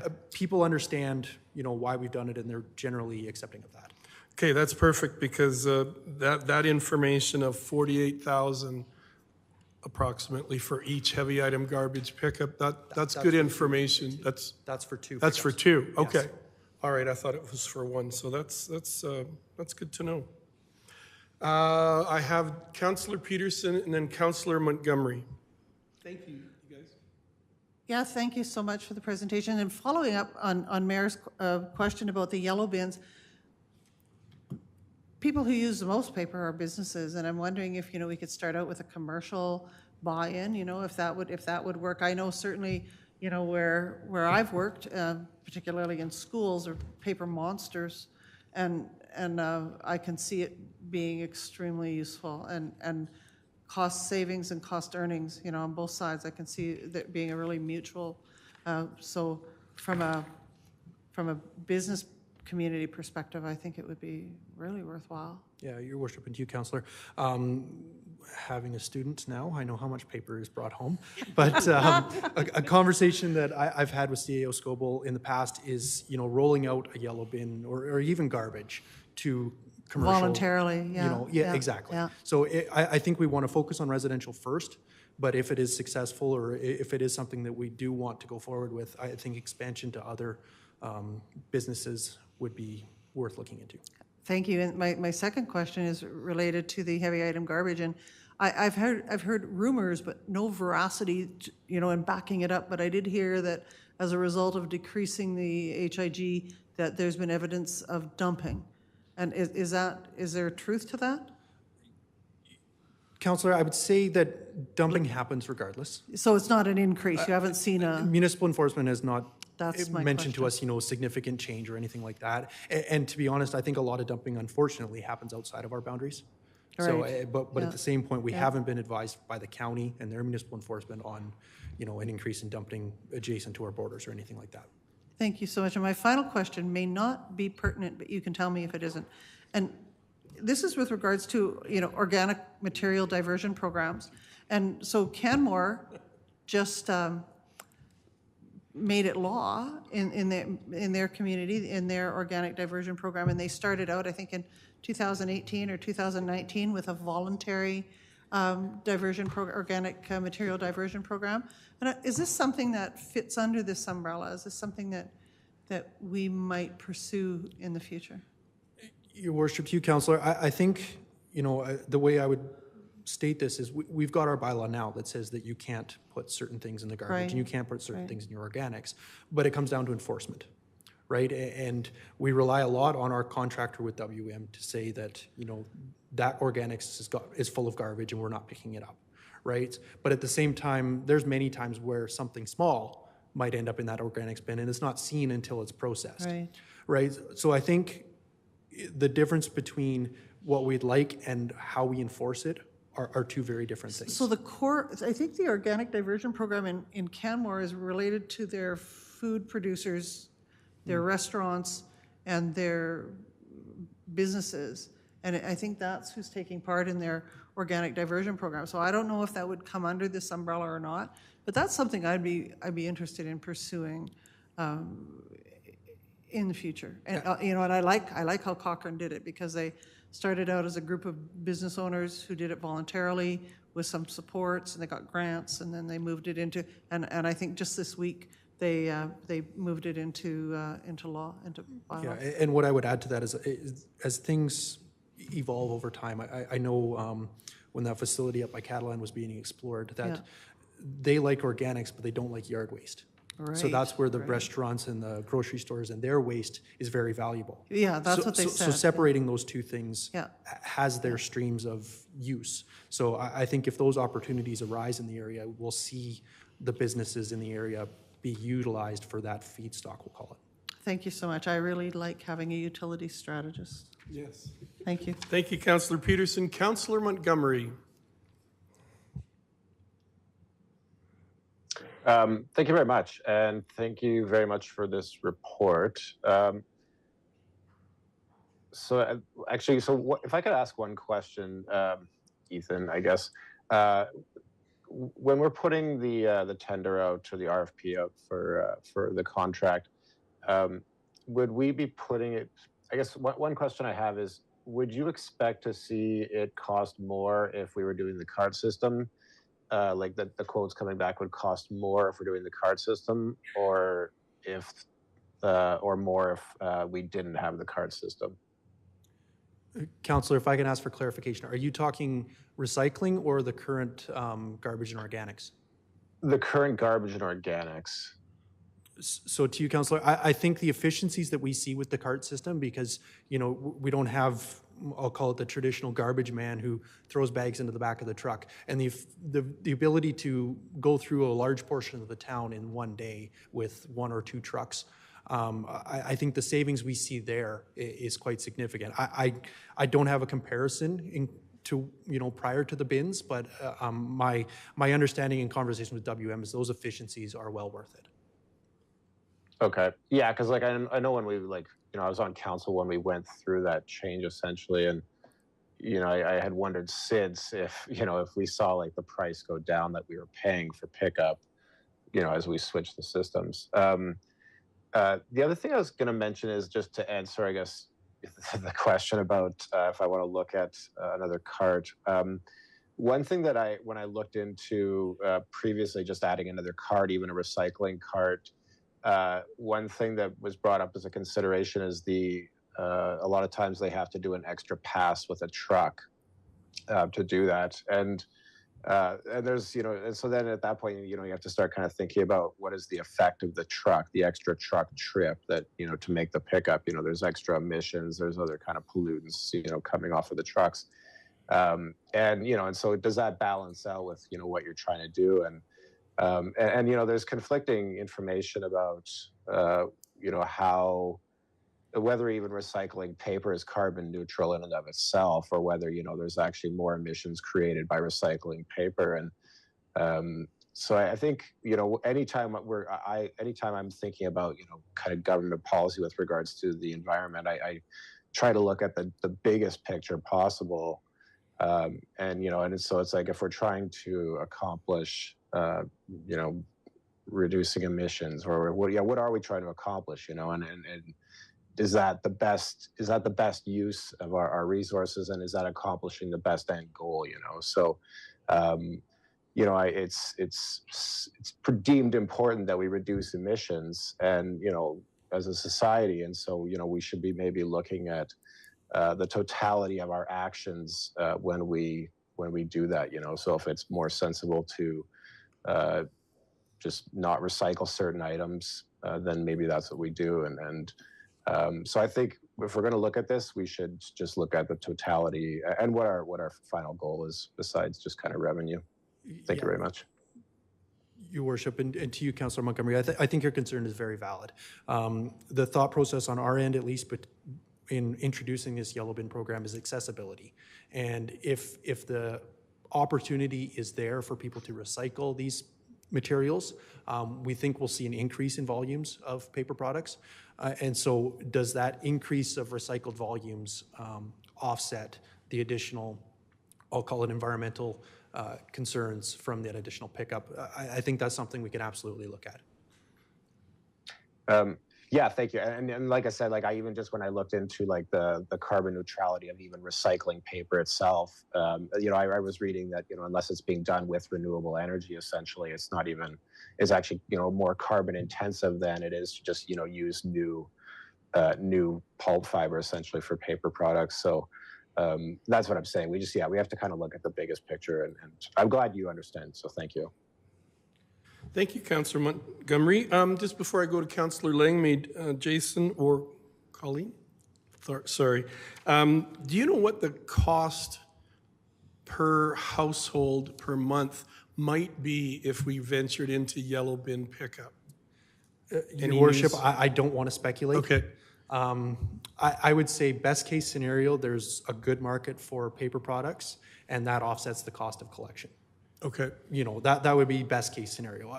I would say, going out for RFP, we're already looking for competitive rates, right? We're not sole sourcing costs. So we're hoping to get competitive rates that are either better or as good as the rates that we're getting today. And then are we able to add another service for, say a marginal increase or keeping the rates the same? That's the analysis we want to do after we get the rates from the contractors that are out there.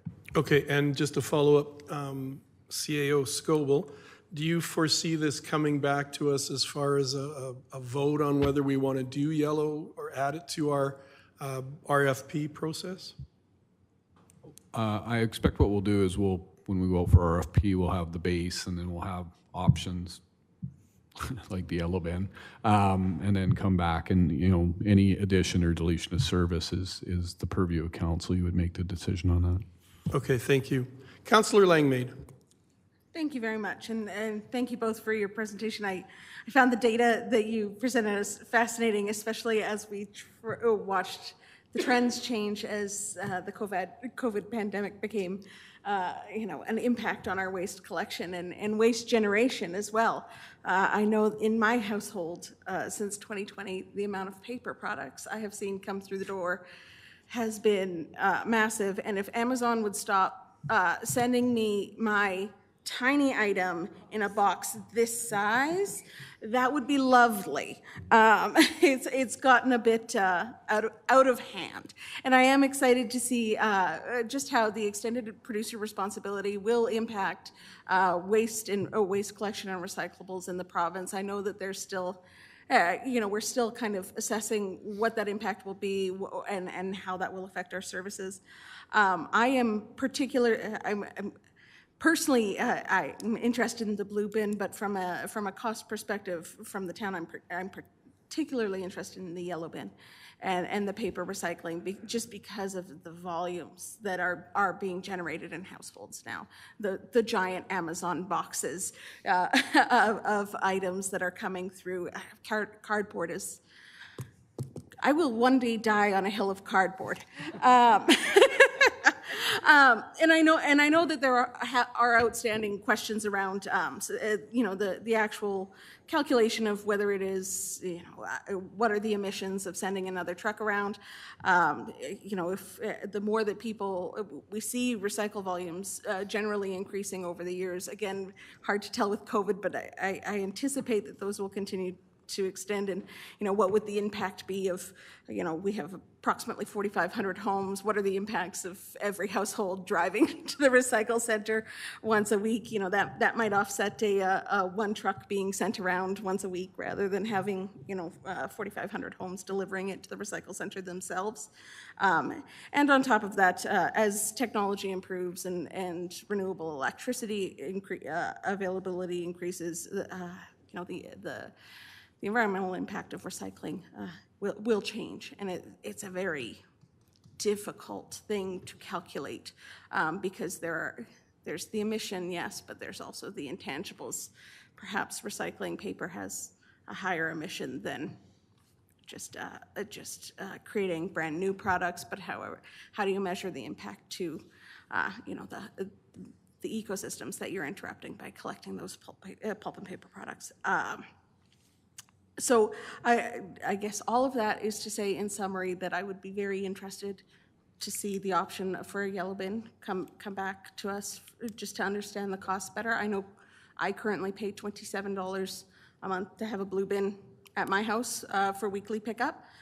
So that's kind of the base number that I'm looking at. If you come up with anything higher than that, that will raise my eyebrows. But I think that there's a real opportunity, I've noticed more blue bins around town as years have gone by. More residents are voluntarily paying $27 a month for this service, and I think if we can get a better service for our residents for a price that's significantly more affordable for all, and we can improve our participation rates in sustainable practices such as recycling, even just in paper products, I think for us for me personally, I think that would be a win for our community. And I think I'm excited to see how that extended producer responsibility is going to shake out. I already noticed some changes in the stores. My toilet paper comes in a paper wrapper now, and so does my coffee. So improvements are being made. Anyways, thank you very much for your report. I look forward to hearing more on this. Thank you, Councillor Langmaid. Councillor Wiley. I just want to clarify, the yellow bin then includes the cardboard. That's what it means by packaging? That is correct, yeah.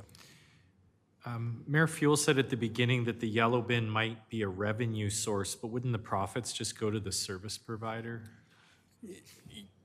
To you, Councillor, you are correct. However, with a competitive bid process, the hope is that they realize that there will be profits and they charge us either less or, like I said, ideally nothing at all. But they will see the profits, but we're hoping to... So when you go for procurement, then definitely you want to include the yellow bin just to get a sense of what the difference would be. That's what we're here to ask Okay, Council tonight, but yes, that's what we were hoping to do. Okay.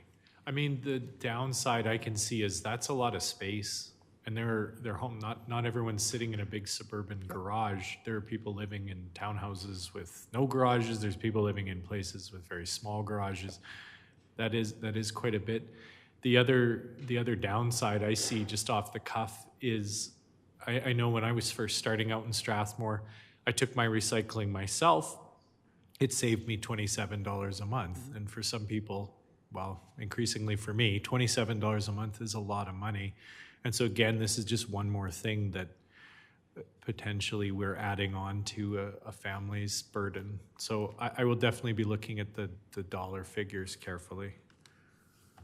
Thank you, Councillor Wiley. There's no option in a situation like that. You couldn't opt in or opt out of a yellow bin program.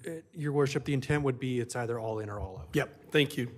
If there are no other questions for Colleen and Ethan, thank you for your presentation, and we look forward to hearing back from you. And that brings us to 5.2, 2023 Strathmore Social Needs Assessment. Mark Pretzlaff. And ladies, if you wouldn't mind when you come up, just introduce yourself and make sure the microphone is on. Good evening and welcome. I know you've been sitting a long time. We don't know them because they don't try to vote all the time. Yeah. Yeah, we do know Mark more because he's always voting.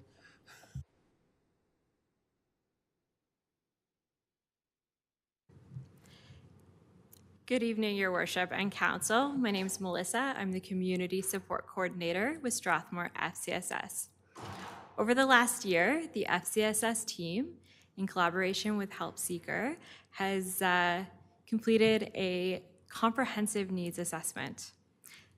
A needs assessment is a requirement every 3 to 5 years as per our agreement with the United Way of Calgary. I'm here to introduce Elena Turner, CEO of Help Seeker. She's going to provide some more information about the process and the results of the 2023 Town of Strathmore Social Needs Assessment. Thank you, and thanks so much for having me. And I really enjoyed watching actually all the dialogue today. It gave me a flavor for what's going on here. So I wanted to say thank you for giving us this opportunity to share what we've been up to at the FCSS department, and more so with the community of Strathmore, because this is truly a collaborative effort that we took on. So a little bit about the impetus and value of social planning. Want to give you a sense of what the key findings were, and then to get into some of the results. And there's no way you're not going to have lots of questions because I watched you in action today. So look forward to that. So a little bit to set the context up on why we're talking about social issues in a municipal council meeting. And I don't think I need to explain it too much given the conversation today, but Help Seeker works in different contexts across Canada, and we often do find ourselves in front of council where we have to talk about why social issues are in fact town and city priorities more and more, yet balance the perspective that it's all on you as well. So this is definitely not something that municipalities can tackle on their own, but it's something that it's in front of your doorsteps, if you will. So with that caveat, I do want to set the context around what we're talking about when we talk about social planning, and it's really understanding the social needs of a community. It's understanding the value proposition of understanding those social needs when it comes to building infrastructure for your community as well.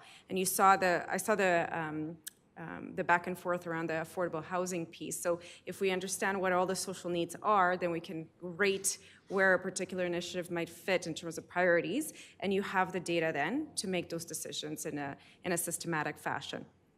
But to do that, we need to also line up this social needs assessment with your council priorities as well, because you've done the work, right? So affordable housing, you can see it's one of your core priorities, but so is financial sustainability. And it's, again, great to see how you're using this in your strategic decision making. And I think from this social needs assessment results, it's another data input into your decision making to bring the latest and best analysis and data analytics in a way that is going to help your decision making and to move some of these initiatives forward with other levels of government as well. So Strathmore Social Needs Assessment at a glance. It's the first time we've done a baseline analysis of social needs. So while you might have done work anecdotally on project by project basis or issue by issue basis, what we wanted to do is say, let's take stock. We just went through a massive societal shock with COVID. Everybody has been upended in many communities across the country. So I also don't want you to feel like some of these issues are unique to you. So while a social needs assessment will unearth some of these really interesting hidden connections that are unique to a community, social issues are by no means there's something pretty universal, right? So what you want to do is take this all in stride and to balance it off in terms of social needs, yes, but what are the opportunities here, and how can some of this data help us move some of our strategic priorities forward as well? Because as you know, without data, money doesn't move, right? So when we go forward with applications for, let's say, cost sharing on a housing needs or a housing development, we want to have the data to CMHC to make that business case. In fact, they won't even accept your application without some of this data as well. And that goes along for your mental health, addictions, treatment, and any other health interventions as well that you want to build a case for to add capacity in the community.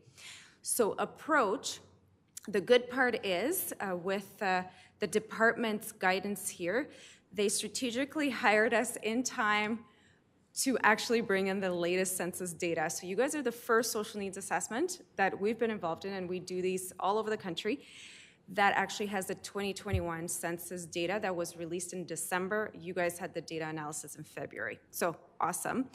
But that also means you're the first. And so when you go to your FCM conferences or your AUMA conferences, ask, your analysis with other colleagues will be interesting because they might still be working off of 2016, which gives you a leg up, but might also change the conversation a little bit for you. We also didn't want to rely just on the quantitative aspects. We wanted to bring that lived experience voice and see what the community was saying. We talked to your service provider experts, so folks that are going to be frontline. But we also wanted to talk to your community as well. So if you notice in your citizen survey, there was some of these questions integrated. We snuck them in there. We didn't want to go to the community and survey obsess and just get ignored, but we did get 781 responses from the community that we were able to leverage in this analysis as well. And of course, we wanted to talk to you specifically as well, because we know we're not going to catch them in the citizen survey, yet we knew that COVID impacts on young people were going to be quite distinct, and this is one area where we want to think preventatively as well. And then lastly, of course, we have your actual social infrastructure that operates in your community. You're not necessarily carrying the costs of that directly, but it's operating within your boundaries. So we wanted to understand what those organizations were up to in terms of target population, services offered, et cetera, and what trends we might be able to glean in terms of gaps, duplications, service capacity, et cetera. So that was also completed. So needs, and just a caveat, this is one slide representing about 100 pages of analysis, so bear with me, but these are things that stood out to me as somebody who's been at this probably way too long. But the big thing that I took away is, despite a slowing community growth compared to your previous census period, you're still growing, right? So you still went up 4.some%. The other piece that stood out to me looking, and it's not up here, but it's really relevant, is the population density of your community. For a community of your size, your population density is actually one of the highest in Canada for similar sized communities. And we looked at 40 comparator communities across Canada. That's interesting. So that is it that you're urbanizing, you're densifying faster. There's pros and cons to all of those aspects to consider. Growing population in terms of diversity as well. So your Indigenous population is growing, your visible minority population is growing, and your immigrant population is growing as well. So you're becoming increasingly diverse. Interesting. Again, not at the same level as the rest of Canada, because of course you're looking at major urban centers that are going to skew the averages. But for a community of your size, you're becoming increasingly diverse. So that of course impacts the types of social infrastructure needs you have. The one that's interesting too, and again, not necessarily unique, but you stood out to me when I looked at comparisons, is that you have a growing population dependency compared to other communities of similar size. So what that means is the population that's carrying so the working population that is carrying the non-working population, so be they seniors or be they children, that ratio is higher for your community than others, which means that your working population proportion is lower.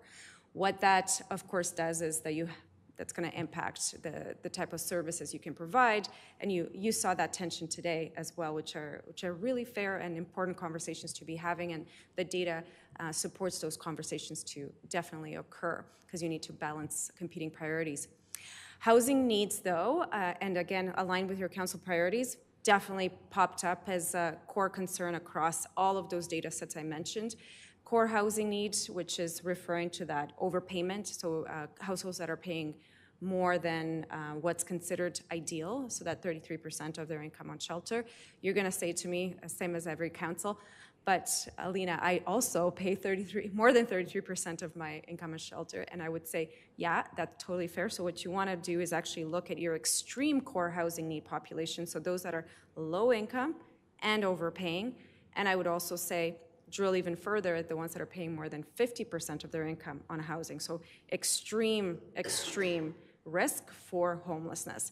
And of course, the reason that matters, and with those numbers going up, is that it's becoming visible in your community. And what we're hearing more and more from the lived experience conversations and your service providers themselves, your RCMP, your public systems, partners, et cetera, is that there is a growing cohort of chronic homeless individuals. That's also reflected in your shelter statistics as well, where you had an 800% increase of newly homeless in 1 year, which was last year. That's concerning, of course. And your colleagues are going to say, Alina, get to the good parts, and I will. And I will. But this is a social needs assessment, and these are the things you need to know to make the right decisions for your community, and to advocate on behalf of your community too, because there are significant funds available to a community when they can demonstrate that they have these issues. So without this data, you can't make the business case. Catchment area, you're becoming that service center. You have the hospital, which was going to do it for you already, but you're also building a social infrastructure supply that's attracting people to the community.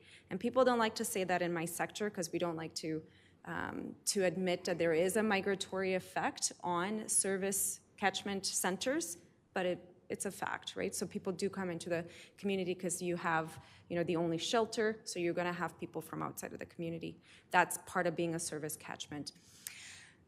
The other piece that is emerging as an unfortunate challenge is the reports of racism by community members that are part of the Indigenous community. So we had a specific engagement with Indigenous community members, and just again, it's not unique. It's a post-colonial effect, but again, something that we wouldn't be doing our justice to reconciliation if we didn't bring this forward as well and took some action on that.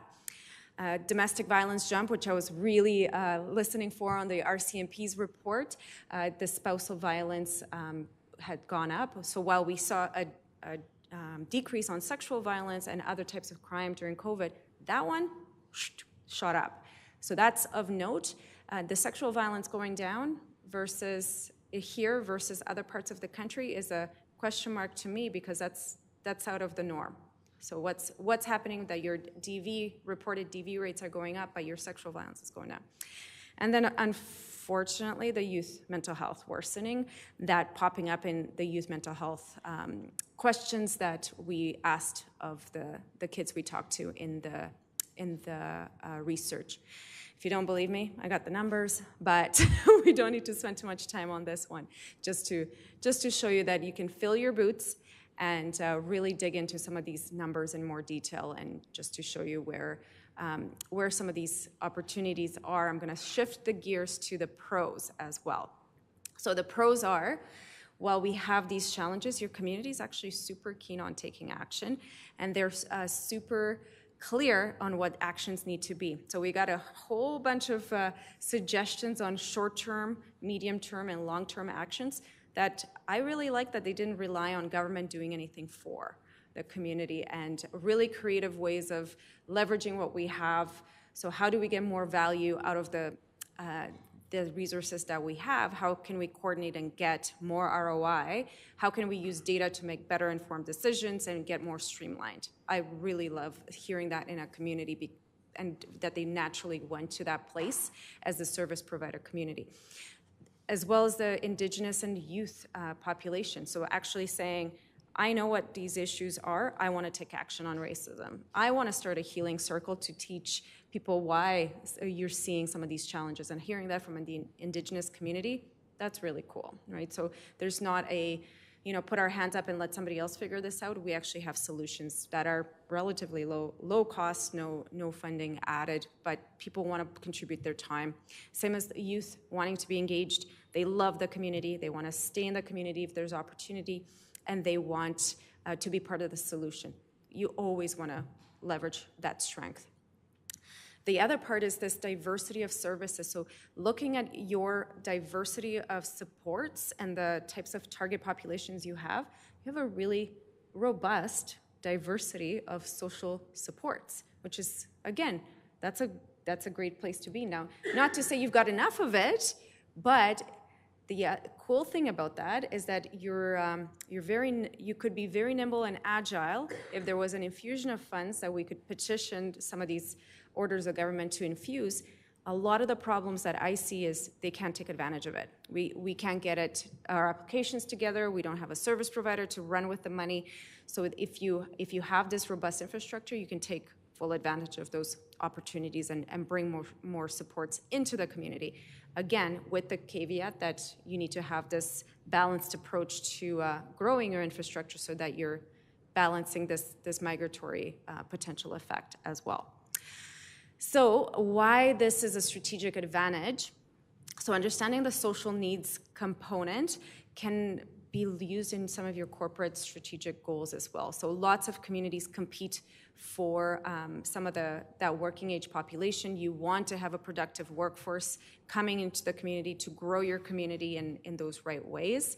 And so if you have a community that there's nothing happening or it's not vibrant, there's lots of social problems, you haven't dealt with your visible challenges, it's not going to be a very attractive place to raise your family. So you're gonna see those effects, and we're definitely can tell you many examples of communities who haven't done this well as they went towards that 100,000 mark. And I know you're not there, and sometimes we don't want to think about it, but it actually happens pretty quickly because those network effects, those population demographics will take root, and your proximity to my fair city are going to ensure that you're going to continue to grow. There's just no way around that. So as you continue to grow, these social issues are not going anywhere, and if they go unaddressed, rather than becoming an opportunity to leverage while your other cities may not, they might actually become a detractor as well, or might create some challenges at a neighborhood level.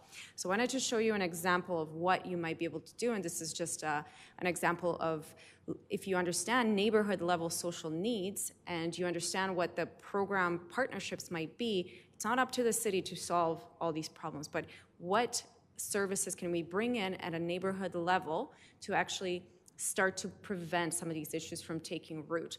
So this is an interactive tool, and this is something we built with your social development team. It's on the left-hand side, you're looking at your kids, young kids population, and then on the other side, you're looking at your low-income population.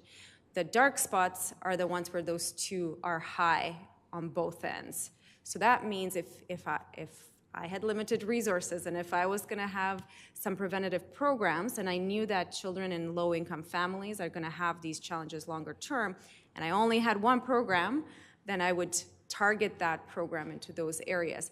Now, if I had more money, I could also start to look at some of these other neighborhoods where kids that might be on the cusp might have these challenges, but I would certainly not put the same kinds of programs in the neighborhoods, right? So it's right matching the limited resources and the right interventions to the population at hand and building those partnerships as part of your delivery model. So with that, thank you. Feedback, questions, and any next steps, conversations you guys might want to have, and happy to get into any of it. Thanks. Thank you for your presentation. Great. Questions or comments from councillors? Councillor Peterson. So when I look at the demographic in terms of where to focus the money, or where to focus the resources, with your expertise, give me one thing. Ooh. Give me one, just one. If it's only one thing, systems planning and coordination. Yeah, bringing it ever together, no duplication, no overlap. Yeah. Everybody with their shoulder to the wheel going in the same direction. Yeah. Gotcha. If you're going to put me on the spot like that. Yeah. This is really impressive. You know, I just saw Melissa's PhD project right there, and so yeah, it's a fabulous tool to go forward, and the timing is impeccable. And I loved what you said. You know, without data, the dollars don't move. But there's another part to that. You know, sometimes, even with the very best of data, the dollars don't move unless you have the compassionate courage of your constituents with their shoulder to the wheel with you. And so I really think that our FCSS, who's led this, I really am so grateful to our administration for this, that's already where they have invested. Yeah. And I look forward to rolling it out into our strategic plan and to seeing where it goes in years to come. I really, really appreciate it. Oh yeah, it's actually Melissa. So, and she certainly got her money's worth out of us too. So always pressing us for good value, and it's always dangerous I love to that. take her calls. Yeah, no, that's good. That's what you want in a systems planner, right? You want that ROI to be the number one thing. You know, I know you said needs assessments never are truly good news stories. They're only good news stories in the systemic sense. But two things, I think, that even though I embrace this community fully and I see it, that still was a gut punch when I read this, was the ongoing challenges to discrimination in our community and the 800% increase in homelessness. That's, new homelessness, yes. Yeah, I take that to heart. Yeah. But thank you. Yeah. Thank you, Councillor Peterson. I'm really appreciative, too, of how everything is tied back to our strategic plan, and seeing the information provided just hammers home again to me the need for affordable, achievable housing. And we have one project that's coming back to us June or July, so I'm excited about that. And Councillor Scoble, CAO Scoble and I are planning to meet with a longtime developer to just get a gauge on where this person is at as far as adding to the community in affordable housing. And it really helps me that your information ties into our strategic plan. Good. Thank you very much for that. Yeah. Any other comments from councillors? Councillor Wiley? Sure, could I ask a question of Melissa? Yeah. Melissa, what was your big takeaway? Was there any information or data from this that you came away with? So for me, I am looking forward to sharing this with all our community partners and having those conversations together about how we can build capacity in the community as a whole. And it's not just, one takeaway, it's how we can work together as a whole, because each social service organization in our community has, set priorities and set goals, whether that's healthcare or housing, but how can we come together to meet the needs of our residents and make it, a great community to live in. And just how can we come together and work together? Because that's what the social needs assessment is about, and creating a baseline, not just for us, but for our community. Thank you. Thank you, Councillor Wiley. I don't see any other lights. I just have one other thing. In terms of strategic planning and the things that this council has dealt with, that whole thing about looking at increased population of dependency. If ever there was a message for this council, and our CAO has been crystal clear about this, and that is the need to embrace immigrant community here to help us.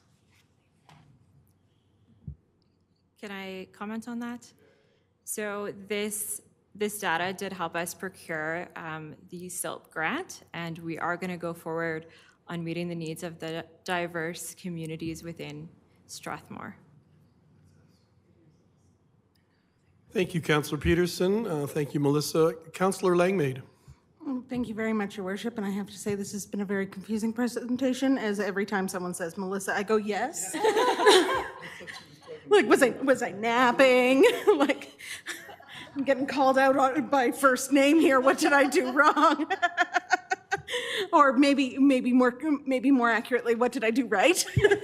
Because the credit here goes to both of you. This is an amazing analysis, and I really appreciate what you said about if there's one place to put the dollar, it's in coordinating all of these. Because when I look at this report and I see the key takeaways, there's I think there's two different ways that you could look at this.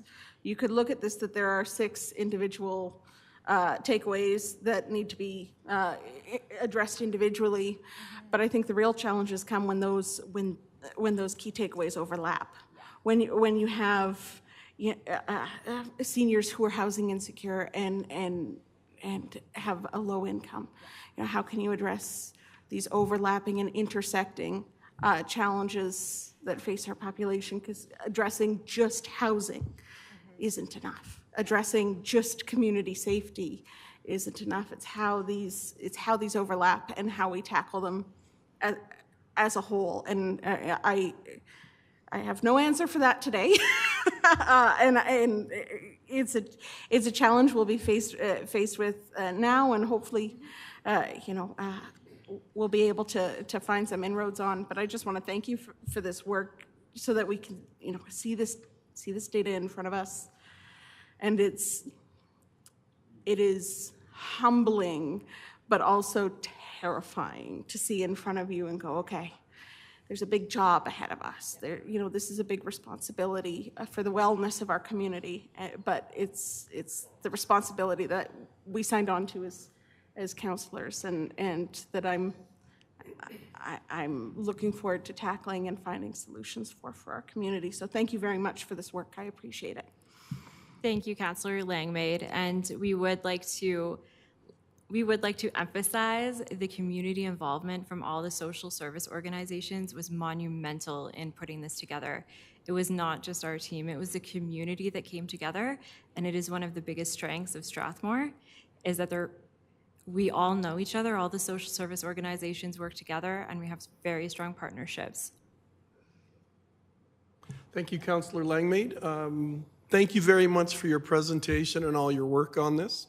And we look forward as a council to try to work towards some of these things to support FCSS and our other agencies to improve the situation in Strathmore for a variety of people. And I know the big one on my radar now is affordable housing, even more so than it was when we first did our strategic plan. It's going to be something that's driving me a lot. So thank you very much.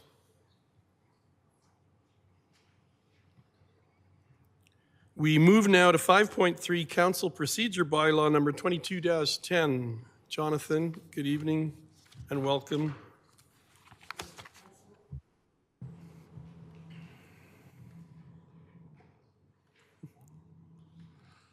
All right. So thank you, Worship and Council. So before you today, we have the procedure bylaw just for you to review and provide feedback. This bylaw was passed a little more than a year ago. And I know there's been some questions about different sections of the bylaw that council's indicated in the past that they'd like to maybe revisit or discuss a little bit further.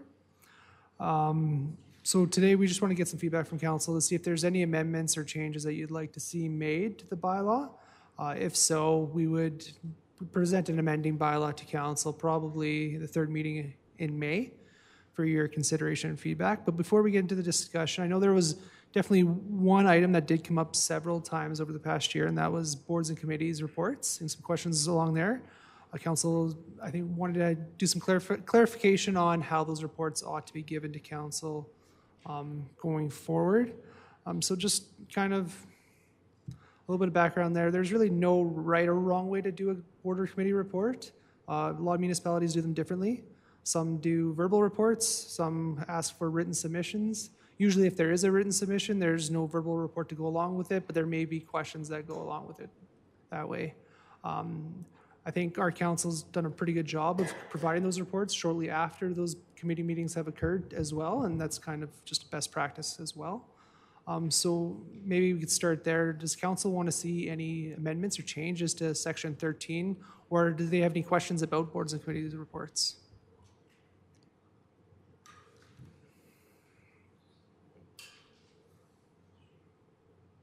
Did you want to take some questions too, Jonathan? Love to, yeah. Councillor Peterson? So I just might have been unfocused, but so one of the things that I see happening that causes sometimes concern or confusion or need for consultation is when a motion can simply be made in a meeting as per a discussion, and sometimes I see councillors hesitate to do that because, if we're in a debate here and we finish that debate, anyone can make a motion and it can come forward. But I see sometimes councillors being reluctant to do that because they confuse it with a notice of motion, which is a standalone motion. And so I guess that comes in the training, right? That's sometimes confusing. And I don't know how to make it clear here. I leave that to our resident terrific experts. The second thing that I see that sometimes can create discrepancy or is in committee reports. And I think again, from a procedural perspective, more guidance around that is good. And I think where the confusion comes in is sometimes because of the type of committee. So some committees probably have greater responsibility for reporting. I'll give you an example. Earlier this year, Councillor Wiley turned to me and said, there's a lot that I need to know and I don't know. And he sort of intimated, although he's very kind about it, but what is the responsibility of somebody appointed to a committee like Wheatland Housing to ensure that our council is fully cognizant of how their requisition monies are being spent and how that process is rolling forward? And my colleague here, Councillor Wagner, turns in the most fulsome reports ever, but maybe there's another level of responsibility within that community reporting on those government mandated committees, which are few, where there is a different level of responsibility in the reporting. And I don't have any definitive belief in how that should look, but that's something maybe for consideration. And that's good for now. Thanks, Your Worship. Thank you, Councillor Peterson. Councillor Wiley.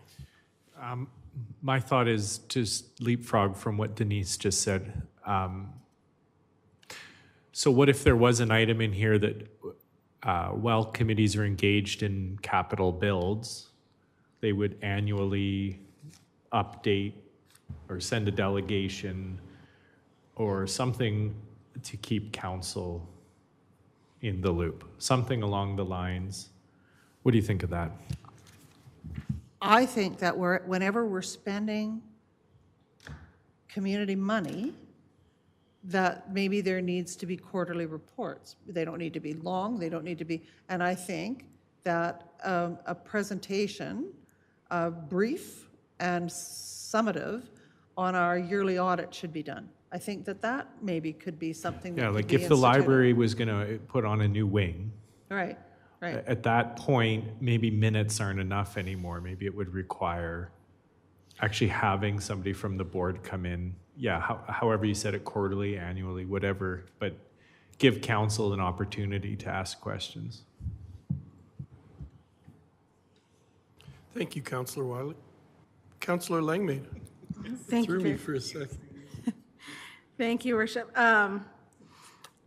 And I agree with what my colleagues have been saying, but to extend it, I think it's more than just capital builds. I think it's operational as well. I think council deserves to be continuing on the example of the library. I think council is deserving to be apprised of what the library's been up to.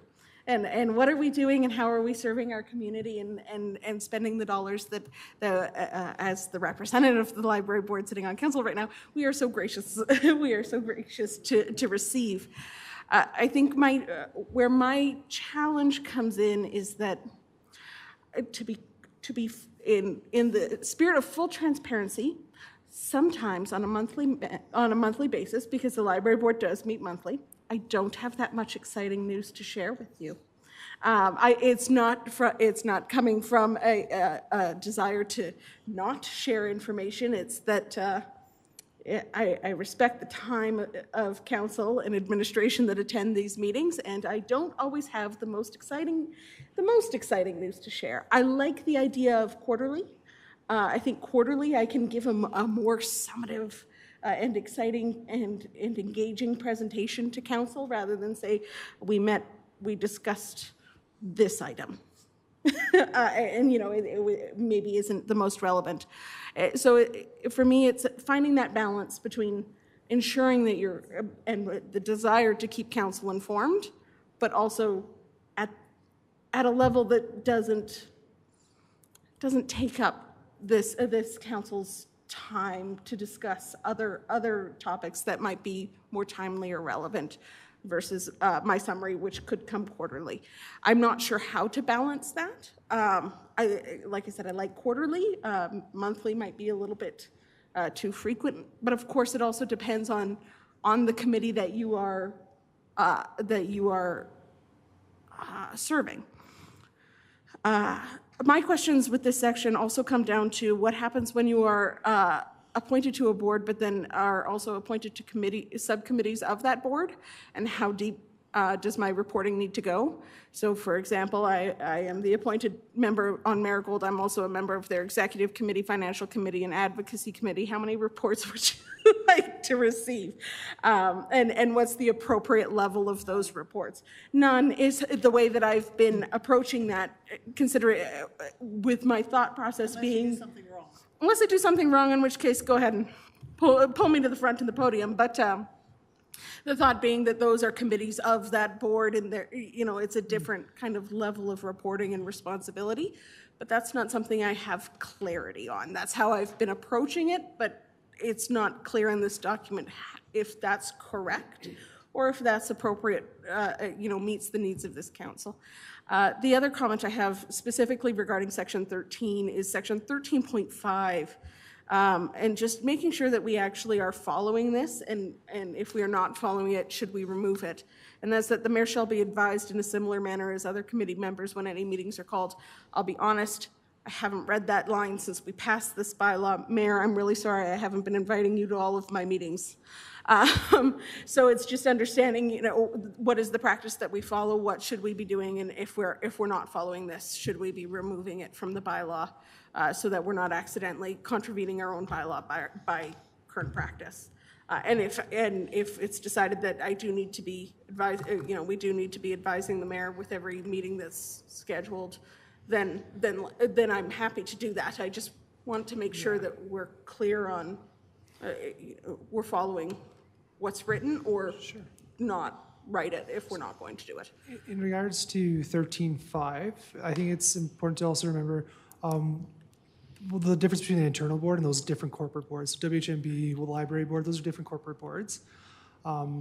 We are limited in what our voting capacity could be when the mayor goes to those boards.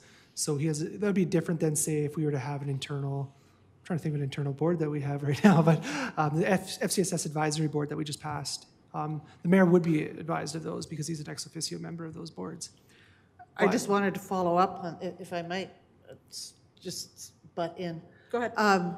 In terms of 13.4, we've had conversations, and you're aware of this, around the idea of Wheatland Housing Management Body, and the mayor doesn't have a vote there, and so but it has a place as simply so all of our county mayors and our Reeve and our small town, often attend those meetings because of the vested interest, and are welcome to do that. But it would be good to lay that out somewhere, even in an addendum, because there is confusion, especially with new councillors. So, if a mayor's an ex officio, you'd think then you have a vote, right? But but on those committees, they're not technically ex officio. Yeah, we can definitely add some sections in there and some language Even in there. addendums, yeah. Those are ideally going to be in those agreements that we have that set up the Wheatland Housing Management Board that would outline, you know, roles and responsibilities, who can be a member of the board, et cetera.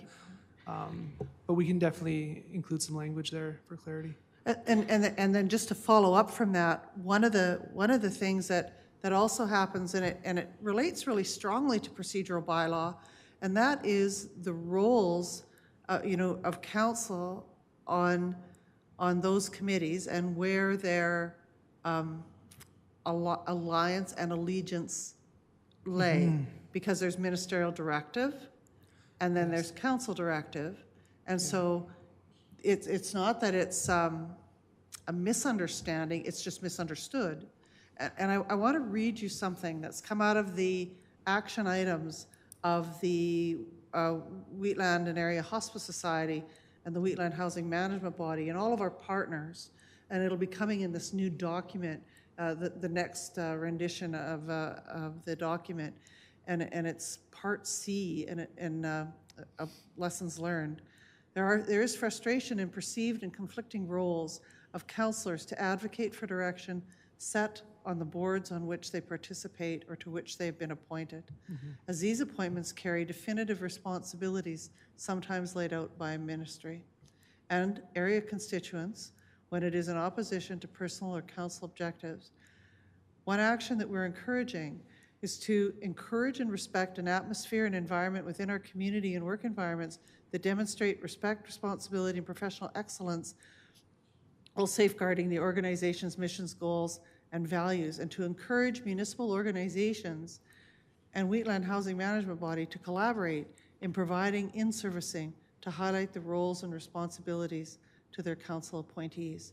So again, it's part of that. You know, I love the fact that in this document, in this procedural document, we mandate that we have to attend in-servicing. But maybe we need to be more specific in how we roll out that in-servicing. You know, I think it's already here, but there's just a mindfulness around it that's lacking.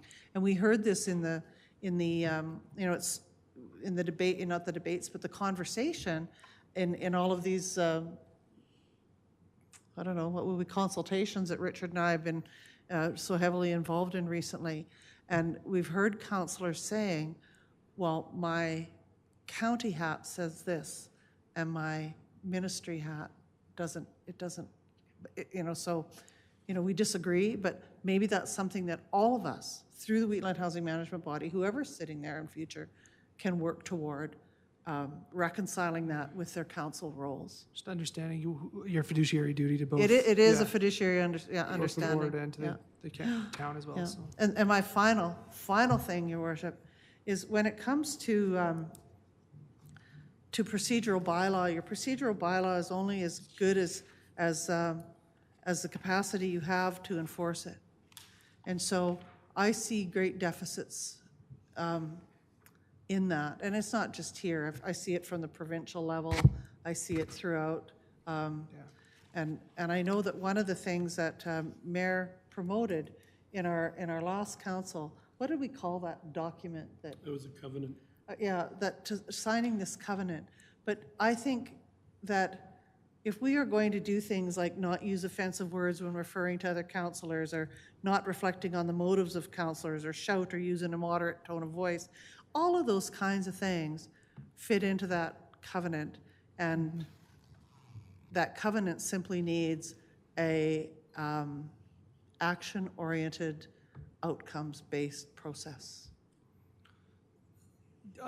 So that is also in reference to the town's code of conduct bylaw, which all councillors have signed up on it. Or are you thinking something a little bit different? But the code of conduct suffers from the same neglect, I guess. Yeah. But And I think that's sage advice for all of us, including me, to just take a look at Section 20 and just, go through it and realize what our roles and responsibilities are, and be really careful in how we deal with each other, because I know things can get heated, but we do have to try to pay attention to those things. Jonathan, the only thing I would like to add is if you can turn to 3.7, and I'm going to turn to you and your wordsmithing for this. You've designated when the mayor and deputy mayor are unable to attend a meeting, the councillor next in line to deputy mayor rotation will be the acting mayor. Could we put in something there as well as far as public appearances or spokesperson for something that goes on? We had run into a situation in the previous term where I was ill and then something happened with the deputy mayor as well. And then we were trying to figure out how to decide on who's gonna, so maybe we can do that as well in there? So, Your Worship and Council, so I know last year we did bring potential amendments to the Code of Conduct in there, and that was actually one of the things we had in there was in the absence of both the mayor and deputy mayor, next up type mentality, right? We'd have a councillor available to be acting mayor. We've kind of put that amendment on hold just because we understood the province was going to be doing some more robust changes to the Code of Conduct bylaw. It sounds like that may not be happening now, so we were going to bring that bylaw forward, and that would probably be maybe a little bit more appropriate in that bylaw. Okay. Especially on the spokesperson. So I guess I'm just looking for a clear statement that, you know, if I can't attend a big fundraiser and the deputy mayor can't, then who's next up? And if we can't speak to the media, or if I can't for whatever reason, we need to make sure that we're covered that way. And so that would be, I think, I can't remember the exact section, Section 5, I think, of the Code of Conduct bylaw. So if, for example, I couldn't attend the Marigold AGM and poor Deputy Mayor Richard Wegener couldn't attend the Marigold Saturday meeting, then it would fall to the next deputy mayor, which would be you, and you're there anyway.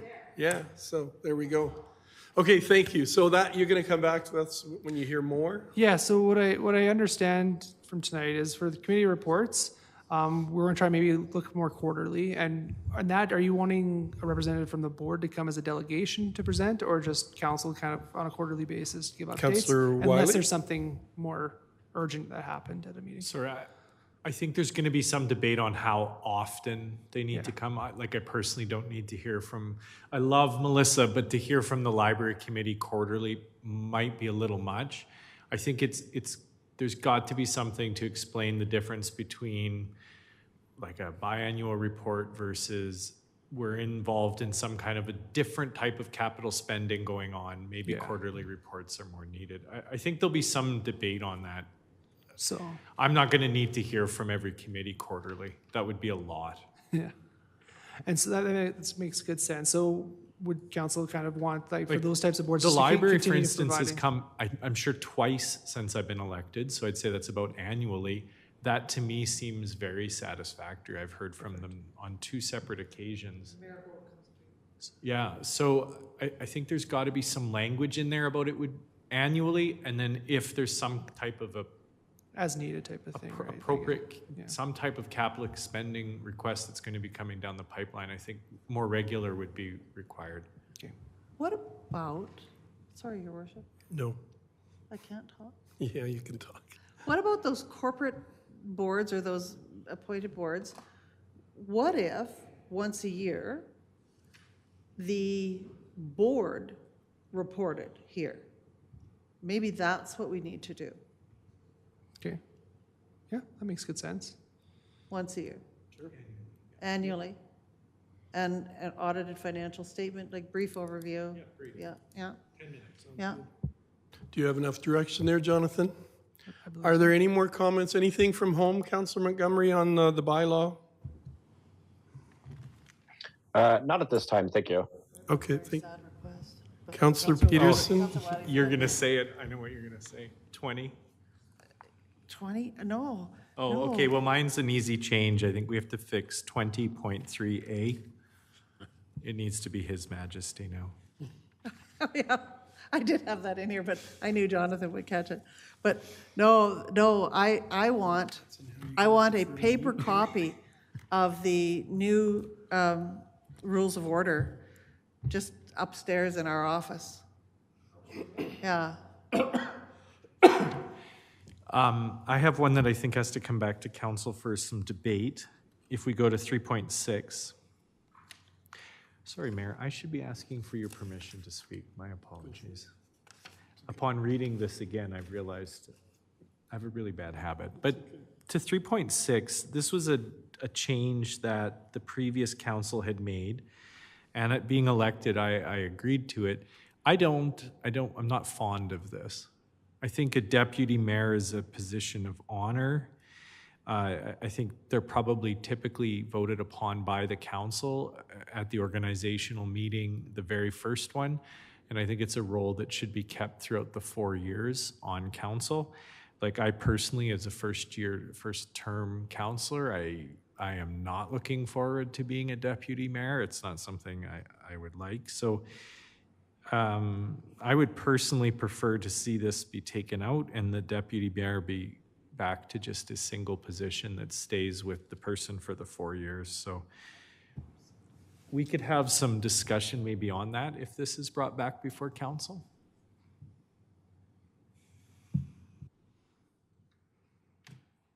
Thank you, Councillor Wiley. Councillor Langmaid. Thank you, Worship, and Councillor Wiley, I hope you're ready to thumb wrestle over that one. I think I want to just kind of echo a comment that was made earlier, I believe by Councillor Peterson, but I might be off there. And that's just ensuring there are parts of this bylaw where we're maybe not our strongest at ensuring that we do them. One area that I'm specifically thinking of is announcing, we have the requirement that we're supposed to announce that we're alone in the room at the beginning of a closed meeting. I frequently catch that that's not happening. Yeah. So I understand that it's there. It kind of goes back to that idea of if it's something that's necessary and we need to do it, awesome. If we're not going to do it consistently, then let's remove it so that we're not contravening our own bylaws. We pass this and then we don't actually follow it.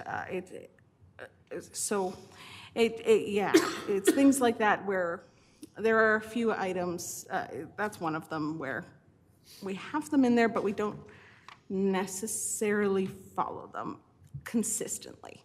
And just to reevaluate those and make sure that they're meeting the intention that we initially had with them, and perhaps we need to reevaluate whether they're required.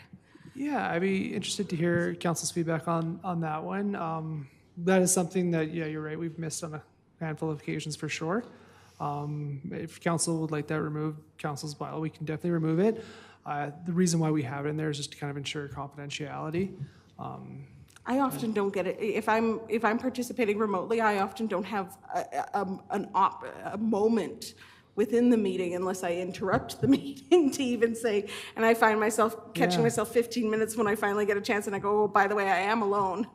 And we've kind of already blown through the beginning of the closed portion of the meeting, and I didn't have an opportunity unless I wanted to interrupt the proceedings. And it's something operationally, we could look at a better, maybe a better way to do that. I know when we do go in camera, we're often having a brief Jonathan, break what we and could do is closing the similar doors. to the land acknowledgement where in the skeleton, in the script. Yeah. You literally took the suggestion out of my mouth, Mayor.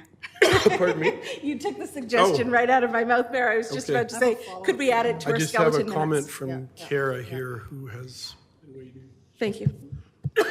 So thank you, Your Worship and members of council. I just want to remind council that the whole point of committee of the whole is for you to have those discussions and to get that so that we have that clarity going away. So when we bring the bylaw back to you at council, it'll hopefully limit the number of amendments necessary. And so, if you want to have the conversation about what you would like us to do around the closed meetings or around the deputy mayor, that would be very helpful for us just to create that efficiency and support council. Thank you. My only hesitation on the deputy mayor concept that Councillor Wiley has presented is I've always liked the idea of deputy mayors gaining in experience and confidence and different duties and being out in the public. And then should they decide they want to go for the mayor position at some point, they have that experience under their belt. I do understand what Councillor Wiley's saying, that there's more stability and you could have some real experience in the position, but I do like the idea that different councillors can get the chance to try out the position, to possibly chair a meeting, to speak at a large gathering if the mayor can't make it. And it's good for people, I think, too. And it's good for the community that other people can be seen. Councillor Peterson and Councillor Langmaid. So I like the idea of debating that now. I think that's really rational, reasonable. And I agree on the issue of, we've had conversations in the past about, the person with the most votes on council would become the deputy mayor. We've gone through that, in years past. I am firmly of the belief in what the mayor identified as opportunity to learn, to engage at a different level. But I think that one of the things that we could put in here is that, you didn't run to be mayor, you didn't run to be a deputy mayor, and you should have the opportunity to decline it if you want to, without prejudice. You should just be able to decline it. And no, you can't. No, you ran. You just no. Too bad for you. But I think the other thing, that being in that role allows the community access to the individuals on the council at a different level over that period of time. I think that's really healthy just in a democracy. So I would do that. The other thing I have, can I go off topic, Your Worship? Or can I come back? Never mind. Councillor Langmaid. Thank you very much, Your Worship. To stick to the topic of the deputy mayor rotation, I'm very excited for my deputy mayor rotation. I want to thank Councillor Wagner for standing in for me on this round while I get my feet back under me after a medical leave. But I'm very excited for my rotation, and one of the big benefits that I see coming out of having that opportunity to serve as deputy mayor is the skills that I'm going to build that I can take to other committees. There are committees that don't necessarily have a wealth of experience in how to chair and just functionally run a meeting via the rules, Robert's Rules of Order. And there are certain things that you learn by sitting here in a councillor chair versus the mayor chair, but I can only imagine that being in the position of chair and being the mayor is a different experience, and it's a responsibility at a different level. And those are skills, I think, particularly towards the library board, where we have a wonderful group of dedicated volunteers who really love the library, who don't necessarily love to learn about rules of order and how to run a meeting. They don't get the same excitement out of it that I do. And that's understandable. And that's just something that I see is a bit of experience that I can bring to the committees and boards that I sit on, that perhaps they need it, perhaps they don't. But it's also, it's experience that I can bring forward with me in my life, whether I'm privileged enough to continue to sit here and serve as a councillor for the town of Strathmore, or whether I move on to other things. That's an experience and lessons that I can take with me. I do like the idea that if someone wants to decline the position of deputy mayor for whatever reason, I'm even thinking just in terms of perhaps someone is very, very busy and just doesn't think that they have time. This is not the only thing that councillors do. We all have jobs and families and lives outside of this role, and sometimes you might just not have the hours in the day, and I can understand and respect that. So I do think I agree that there needs to be a process where someone can decline without prejudice, that it's not a problem, and perhaps we just redistribute the schedule so that everyone who wishes to participate is just slightly longer. However that looks, I'm open to whatever that looks like. But that's my thoughts on the deputy mayor chair, is that I think it really does bring value, and I would like to see it continue on a rotational basis for those who are interested in participating. Thank you, Councillor Langmaid. Kara, could I ask you a quick question? With this being committee of the whole and we can't vote on anything or decide, how do you get a sense of direction then from us? We just tell you what the sage knows. So as long as we feel like we have kind of, again, that general consensus amongst council of what we're doing, then we can take that away. I'll defer to John if he feels like Okay. he's clear on the certain areas. But yeah, it's helpful for us to get the feedback from the various members of council. Do you have enough to take away? So on this item, I do feel like the consensus is more to amend 3.6 to allow councillors to potentially decline the opportunity to be a deputy mayor. But we'll keep a rotation. Could I just in check some in? sort. Sorry, Jonathan. Could I just check in with Councillor Montgomery? Councillor Montgomery, what we're discussing at this point is it would stay the same, but it would be at the councillor's discretion if they don't want to be the deputy mayor. And I'm sorry you had no choice in that when you were the deputy mayor. We can't retroactively get you to say, I don't want to be deputy mayor to Fuel. Oh, that's okay. Yeah, thanks for asking me. So, I just looking at it like what other communities do. I see other communities, for instance, they have a yearly election for things like the deputy mayor. So rather than keeping it for the 4 years. I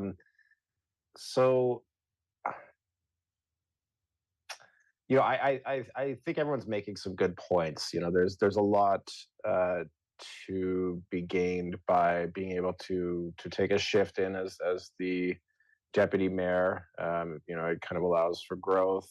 And even kind of it allows that the mayor and the deputy mayor to kind of form a special bond, I guess. And so it's good from that perspective. The thing I like, one thing I do like about the election side is,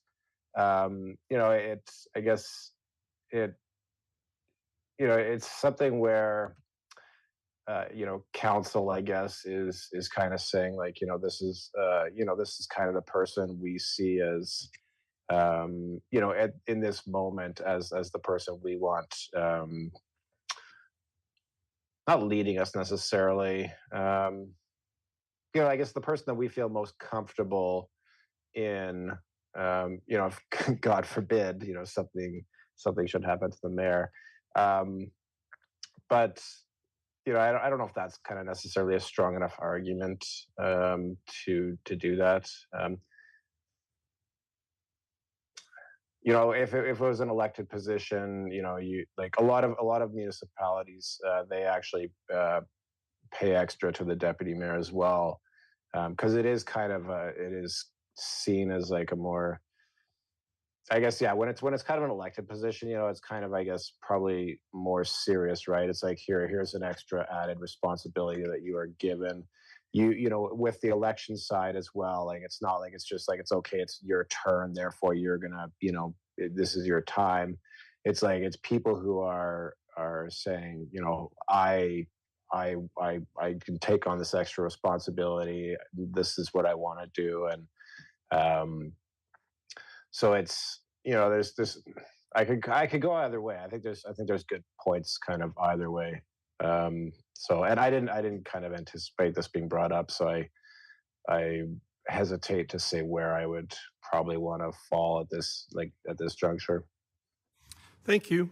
Could I turn to Councillor Wegener just to see if you have any strong feelings on the deputy mayor position? I know you probably have some misgivings right now that you're in it. When the thought, or when it was first brought up about changing positions, I wasn't sure about it. I honestly wasn't even sure what I would think of the deputy mayor position. But one of the things that I have learned in this, 6 weeks or so as deputy mayor, I have learned a lot.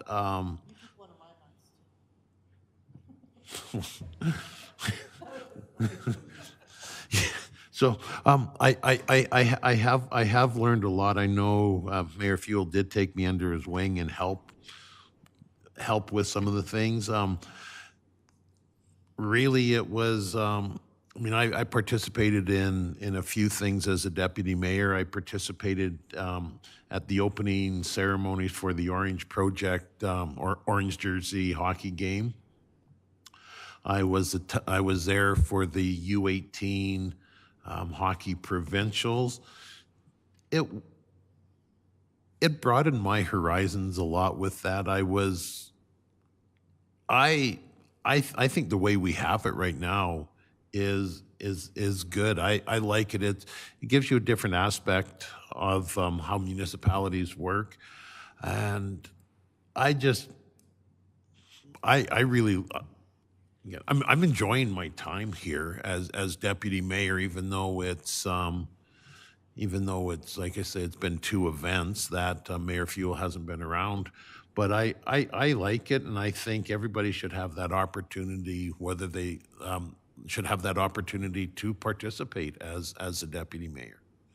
If we start getting into elections, I look at other municipalities. Does it become a popularity contest? Does it is it a way of causing dissension and division between our council if we do go with elections? I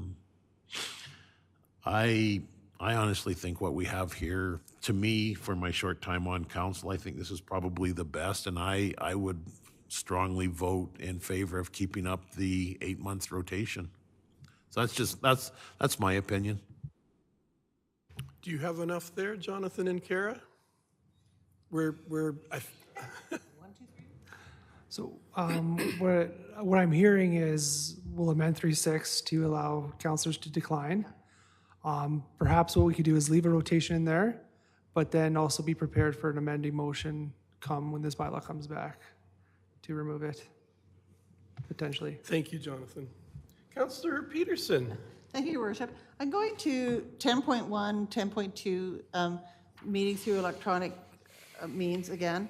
And in 10.2, it says if a councillor leaves a meeting while attending through electronic communication, they must inform the council and the recording secretary, blah, blah, blah. And so how, you know, if when we're in council, like there have been times when I've attended electronically and I've been in remote locations and I have to turn off the camera. And it's not because I was fishing at the time, but I could have been, and no one would have ever known. But you know, this whole idea, like when the camera's off, you don't know if the person's there or not. So I'm of 2 minds. Like, should we just throw this out? Like, is this an evolutionary process because of what we've been doing in terms of Teams and Zoom and electronic meetings? Yeah, thank you. So the original version that was presented to council last year did say that the camera had to be on at all times, but that exact example is brought up. And so I think where council had agreed was that just a note would be sent to the secretary to say that I'm around or I'm not around, or if I'm having technical issues or something like that. But you need to keep the camera on is the idea. Not anymore, just Not because anymore. again, because of internet issues and right. But if you leave, okay. Yeah, just send a quick note and then we can kind of reflect that in the minutes, or just let us know if you're having technical issues. Yeah. Councillor Wylie. If I could go back to 10.5, I don't think we gave admin enough clarification on this. So in a closed meeting, the councillor needs to declare. I would actually go the other way. I would say we just need to trust our councillors. So instead it needs to say the councillor needs to be alone. I don't think we need to declare it. I just think it needs to clearly state 10.5, councillor should be alone. And it's the same thing that, you know, you're assuming I'm not recording in a closed meeting. I'm not taking notes that I'm going to photocopy and hand photocopy. There's more current technology to distribute than that. But anyway, it just has to be assumed that we're going to be following that. That's my opinion. Yeah, if that's what council would like, we could definitely amend that to reflect that. Yeah? Consensus, yeah. The only other thing that I want to say, and I don't have a solution, but, and I understand that it's the teacher in me. I understand this. But when you make rules, which is what a bylaw is, and there are no logical consequences to breaking the rules, then there are all kinds of... Can you clarify that a little bit? So a bylaw is a set of rules. Yeah. And we have seen in our council, and it happens everywhere, that people breach the rules. I myself might have had to apologize for using an inappropriate tone of voice. Yeah. And you breach the rules and there's no consequences. So what is the sense of having the rules? So you can say a procedural bylaw is just a guideline, but it's not. Yeah, so that's a really good question. So if it's back to that section about, proper decorum in meetings, I mean, that's code of conduct. There's a process within that bylaw that we ought to follow there. When it comes to the procedures itself, there's no such thing as a perfect meeting. I think when we had Eli Ellian too, he said the same thing too, right? If you're too rigid and try and follow the process too much, you're going to actually derail your meeting and cause a lot of confusion. Sometimes we have to be kind of okay with, no, let perfect be the enemy of the good, essentially, right? Be able to live with some mistakes here and there when it comes to our procedures. I think that just for the meetings running smoothly, I think that's okay too. So what happens now, what happens currently, what I've observed in our current council, is that we have a mayor who acts as a honest broker, and he's a good mediator, and he's good at working really hard to make sure that everybody, even if they don't play nice, that they at least play with a little bit of justice in the sandbox. And so even if there was something in this procedural bylaw that would indicate that the mayor has capacity to respond and act. And I mean, he already has that. He has that under the Municipal Government Act, but it's not stated in here. So we do have sections 19 and 20 that go over the roles and responsibilities Yes, of the mayor of the and mayor, councillors. Yeah. Are you thinking more of? I want him to have, I want him to have a stick, yes. I want him to have a metaphorical stick at the very least, that he shall have capacity, does anyway. But I haven't, maybe I'm missing it in the MGA that I have read through it. I don't see the stick I have. Am I able to discipline one counselor on my own? Or all? Jonathan? Not to put you on the spot, Jonathan. It's a really good question and it depends what you mean by discipline. Well, not in the creepy way. I think, yeah. I mean, like, for example, if someone called if we had an outburst and a name was called, I don't think I have the power to just generate a letter of reprimand on my own. That's code of conduct process. And I think you also, there are some procedure bylaws that will actually talk about maybe removing a counselor if they're really disruptive, right? Not that we've ever had that problem here, but it's a potential, right? I'm not sure if that's even allowed. So I know there's disagreement on that too, so. So can we go to the public attendance portion of 22.3? Yeah. And this, so in this particular case, the mayor certainly has the power to act. If we're building our own bylaw, why can't we do something similar?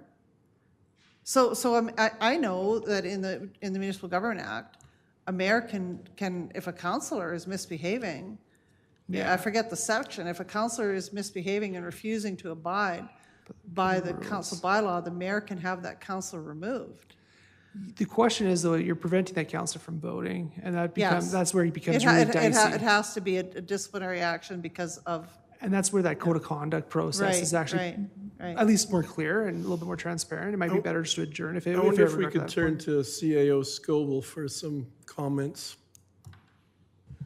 Well, I think we'd have to be very careful and take that away because there could be some things that cross over in the MGA, like Jonathan was just discussing, not being able to vote on something. I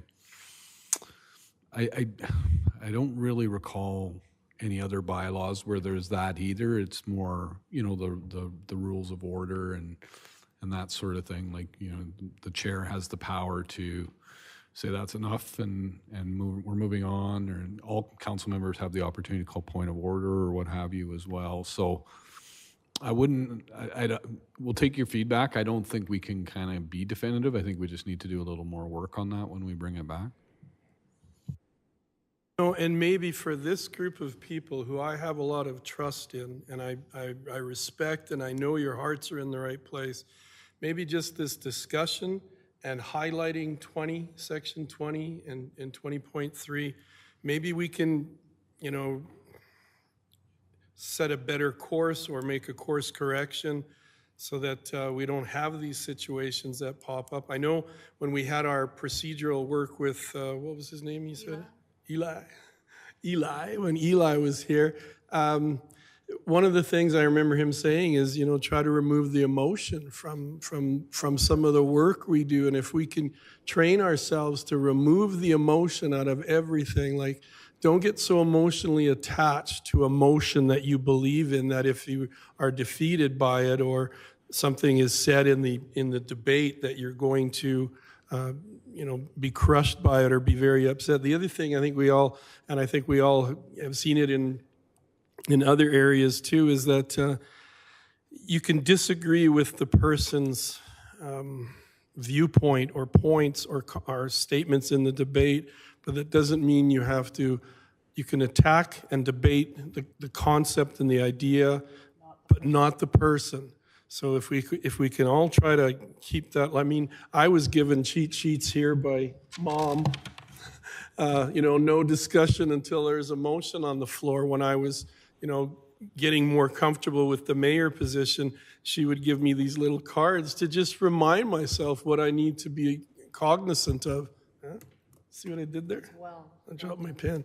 So yeah, if maybe just this evening of paying attention to 20.3 and talking about our responsibilities, and then you folks going away and see if you have any recommendations to come back to us. Maybe that's all we need, because I do have faith in this group. Councillor Langmaid. Thank you, Your Worship. I just wanted to note that there's always the opportunity, since this is a bylaw and it directs our procedure, any councillor does have the opportunity to yell out point of order at any time that we are not following that procedure or the rules that have been established, and then it does come to the mayor to the chair to make a decision on that point of order that's been called. So there is a bit of a procedure there where if something is happening in real time, where we can kind of My question to you, raise a hand. and I'm sorry to jump in, but I don't want to lose this thought based on what you're saying. If Councillor Peterson says point of order and I rule on it, the words have already been said to that person, or to that person, whoever it happened to be done. Then you're wondering about consequences too. Not just, okay, you shouldn't have said that, that's a point of order, you shouldn't have said those things, but it's been said. And then I think Councillor Peterson is saying, well, where's the strength in this where there's no repercussions for that? Well, Jonathan has answered that. It's in the Code of Conduct. But the Code of Conduct, and I know that councils across the province are having this discussion, and they've been having it since previous Premier Kenny really considered taking out the requirement for councils to have codes of conduct, because they're, in his words, at least in a conversation I had with, there were no consequences. And so, it's a hard, you're trusting people to behave, but we don't always behave. That's the bottom line. And I think when you are in situations where people are fearful to sit around a council table, or they're not able to feel like they can carry out their roles to which they've been elected because they are intimidated, I think that those are really serious conditions under which council needs to think about how they want to move forward. And I think almost every time those things can be resolved internally, especially if you have a good mediator.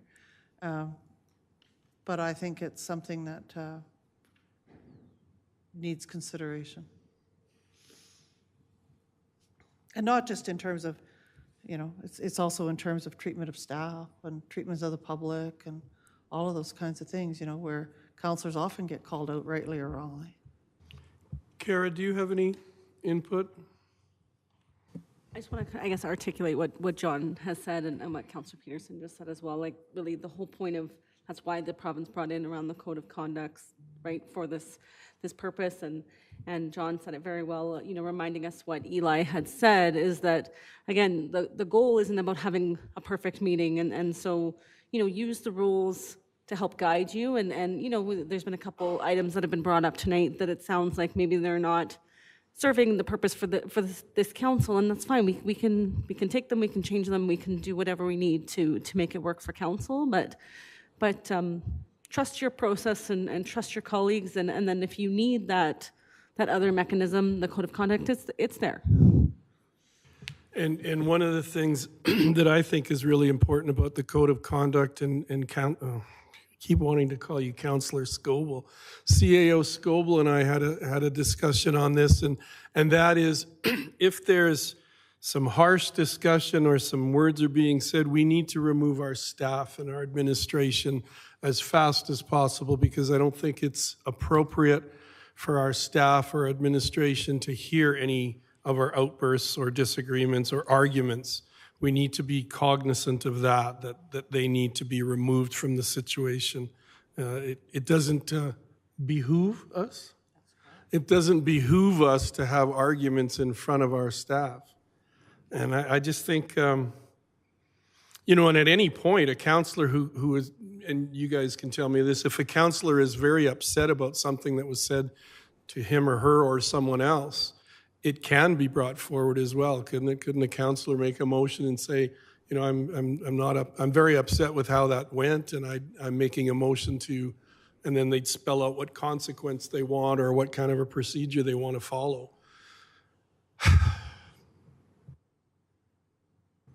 Jonathan? Sorry, yeah. I think that, there's a process within the code of conduct bylaw that can be followed.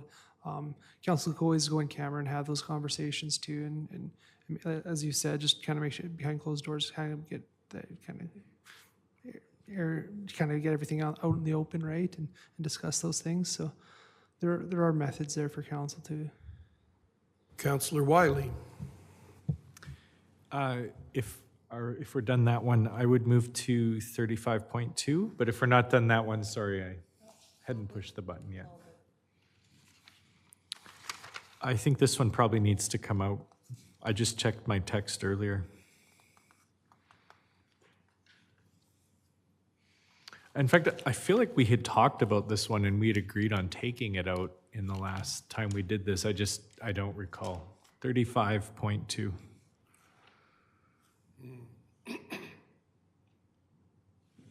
So, yeah, you know what, I'm constantly, because I take notes on my phone. Yeah, and I think last time we debated it, we came up with like very good reasons why you'd be checking something. So I actually thought we had taken this one out. I think that there is a point, like there have been times when we've been in camera. I don't think you should be on an electronic device when you're in camera. Oh, definitely. And so that's definitive. And you know, sorry, no, well, okay, Yeah. we better be careful, because like our computers are on, and sometimes our agenda packages in camera are also on our computers. Maybe we don't have them in front. Yeah, Melissa does all her agenda packages on. Completely digital. I I'm usually am. I'm happy to, you know, if we want to consider turning on airplane mode or But in something camera, like that. you're But not I'm taking digital. notes. You're No. not taking notes on, but, you know, there have been times when we've been sitting in camera and had my phone and it's been a family member or something, and I've showed the mayor, like, this is why, because it's in camera, and it's, you know, pretty important that you not engage, but in that particular case, in that particular meeting, it was an emergency. So just like we trust council with when they're at home that they're not recording or anything like that, then if we're going to change 35, well, sir, first of all, do we agree that 35.2 should not be there about regular council meetings? Like that? I agree. Like we're all violating that one. So if we're going to change 35.2 to be in camera, I think it's actually pretty clear, because it's saying communicating with external forces. So sources. Sorry, just so I'm clear, council would like to remove 35.2, and so that section says that council will refrain from using electronic communications for communicating with external sources during council meetings. You'd like that removed? Yep. Yeah, and that's important too, because, you know, sometimes I've missed someone trying to speak, and Kara in the past has said, I think Leanna's trying to speak. And you know, not everybody's going to speak while others are talking to tell me that, you know, I might have missed someone who's trying to speak. So I like that idea. Just last night in our meeting, Kevin sent out a letter, an IDP letter that we had sent to Minister Schultz. And so it was just a reminder for all of us. I mean, actually, there's been times you've had to send us something during a meeting, so. I think the key part though is external sources. I agree. So like us sending you something that's relevant to a conversation, I think wouldn't fall within that section. But open to, if it's council's bylaw, if you would like that removed, we can. Well, could you give us an example then, Jonathan, what you're thinking would be, how this could become problematic? Yeah, I mean, it could be just checking Facebook during a debate and trying to, you know, it could sway your opinion. It could sway or during a public hearing, for instance.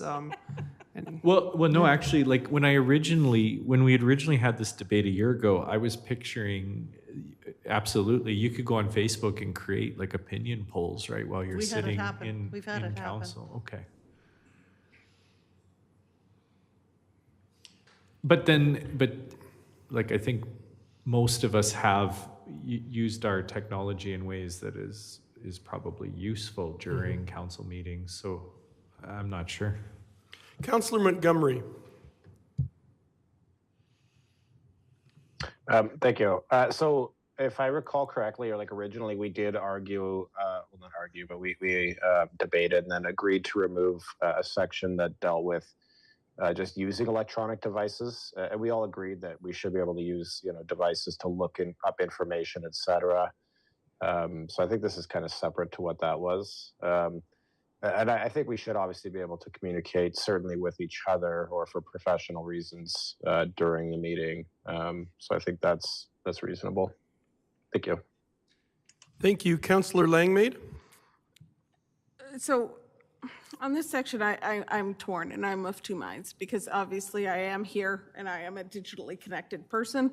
And sometimes that involves getting a text message from my mother in the middle of a meeting where I go, Mom, I'm busy. Stop texting me. Which is happens more often than you'd believe. But also, I've also been the recipient, prior to my time on this council and prior to the formation of this council, I have been the recipient of external communications from councillors asking me to become involved in issues that are being debated, that were being debated, not necessarily in camera, but were being debated in the moment, and I'm receiving messages from them as they were sitting at the council table. Now, that was not this council, and it was no one that currently sits on this council. But thinking of that now sitting in this chair, the inappropriateness of not paying attention to what's happening in front of you and instead engaging in politics to try and engage a base to take an action on a discussion that's happening currently is problematic to me. Problematic in terms of respecting the decision of council, and the decisions made here are considered final, and that we don't continue on the debate after a motion has been voted on. It's those types of communicating with external sources that I would see as problematic and inappropriate in this setting.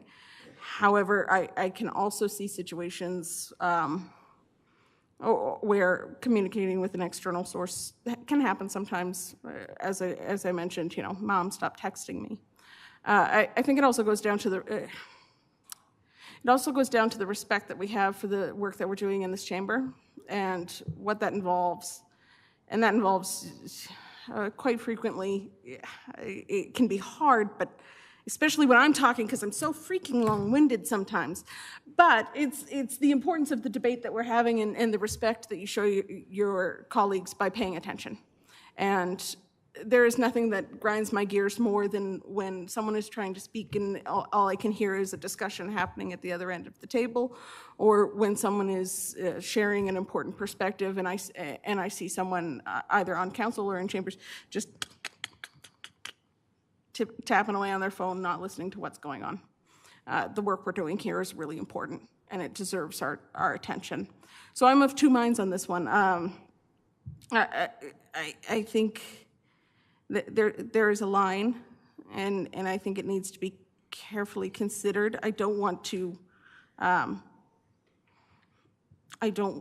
I would be disappointed if we said you cannot use any device for any electronic communications ever. I don't think that's realistic, and I don't think anyone, including myself, could live up to that. However, I think that there is an opportunity for that to be used to excess, to a point where it becomes disrespectful of the chamber. So I don't, that doesn't give you any direction at all, Jonathan. So you're welcome for the great help that I just provided.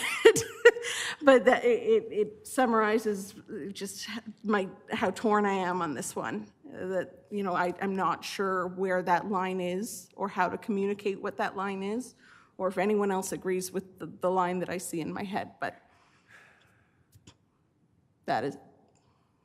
yeah, thank you. That's my input on that one. Councillor Wiley. I think it does give us direction. So the word refrain, I think, expresses what Councillor Langmaid's saying is we'll just try our best not to.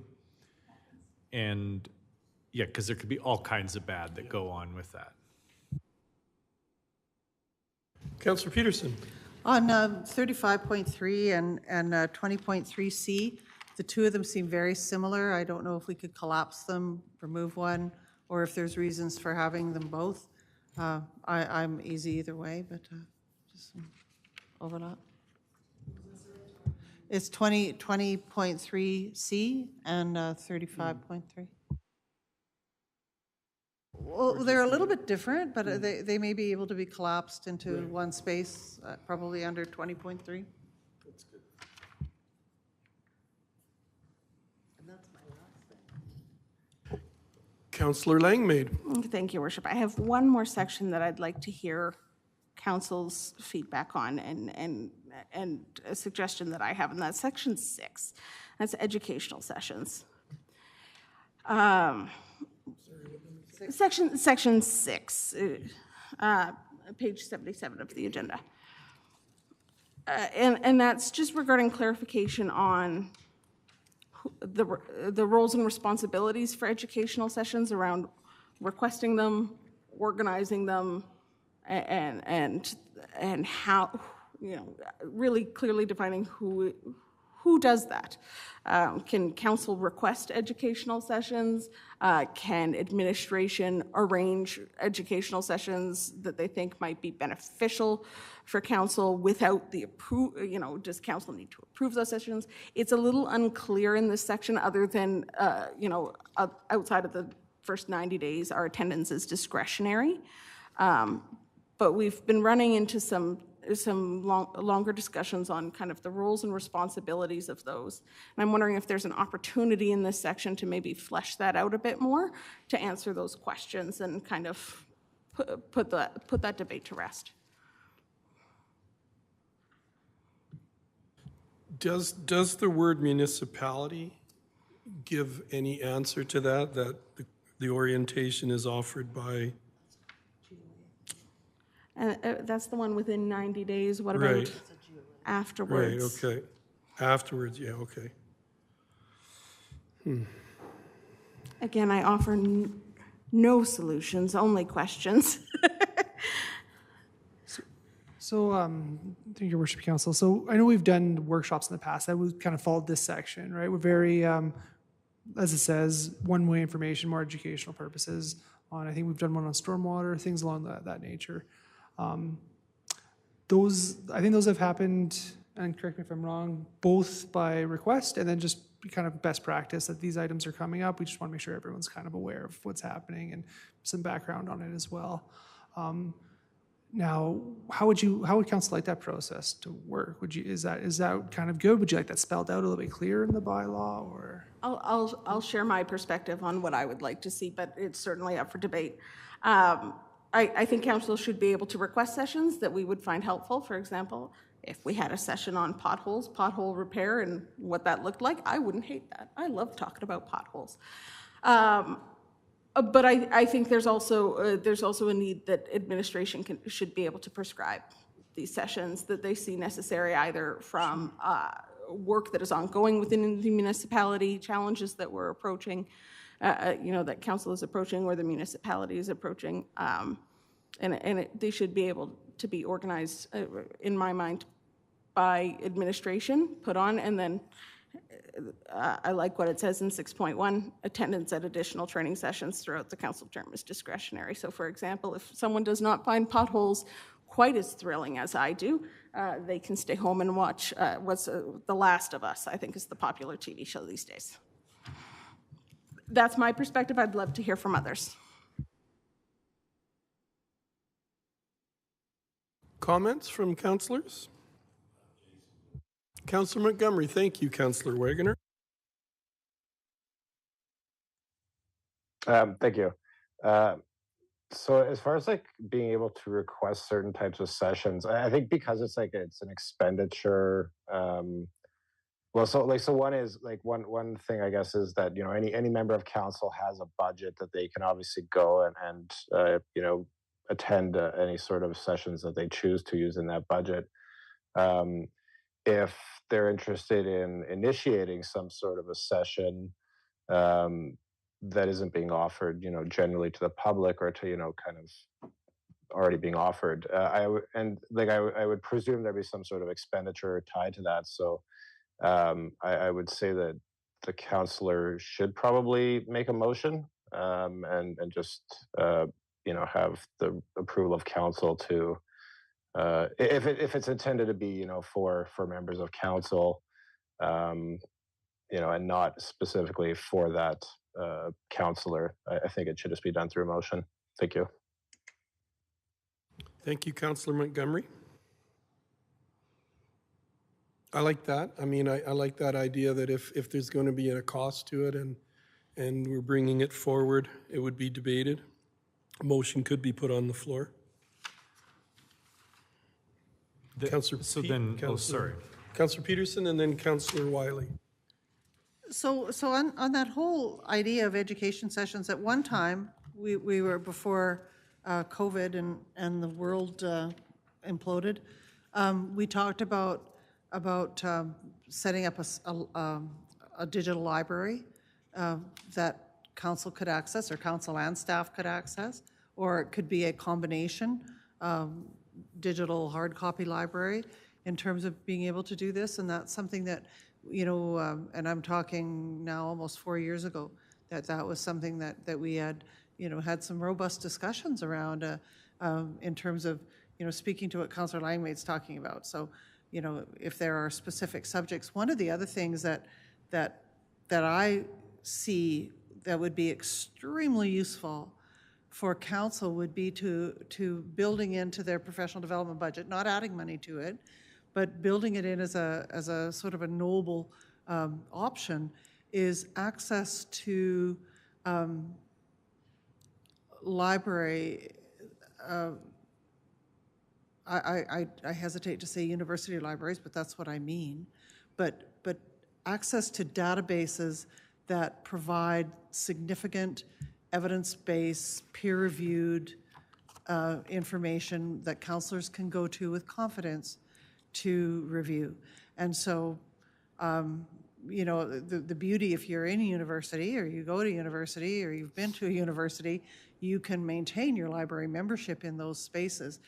It's been invaluable to me to be able to have those memberships in those libraries, but I think it would be equally valuable to staff and to council to have that, and just sort of looking at how we can expand that access to information.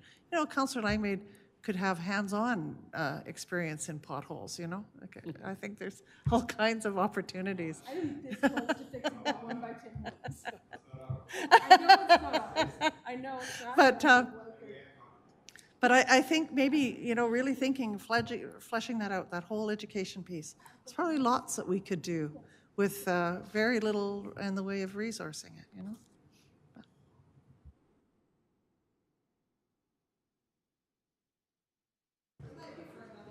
So what I'm hearing is, well, one, just maybe looking if there's a way to maybe incorporate the process for requesting educational sessions as a part of our council inquiries. Maybe it's just, we already have a process there. Maybe it fits within that.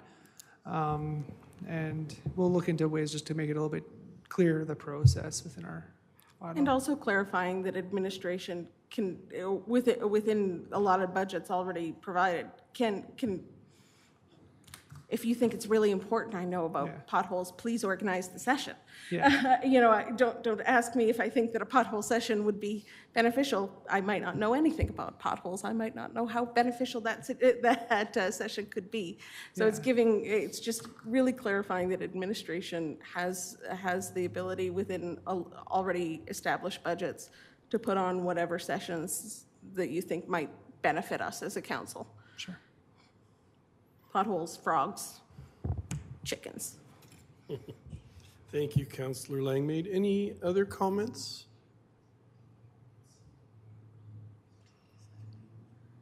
Seeing none? Then we move on to item 6, question and answer period. Surely there aren't any questions, or Shirley's not here. All right, then at this time, I'm looking for a motion to go in camera. Your worship, I move that council go in camera at 9:45 PM. p.m. Thank you. All in favor? We are now in camera, and Jason? Aye. Thank you. And you are alone? Yeah, why do you got to rub that in?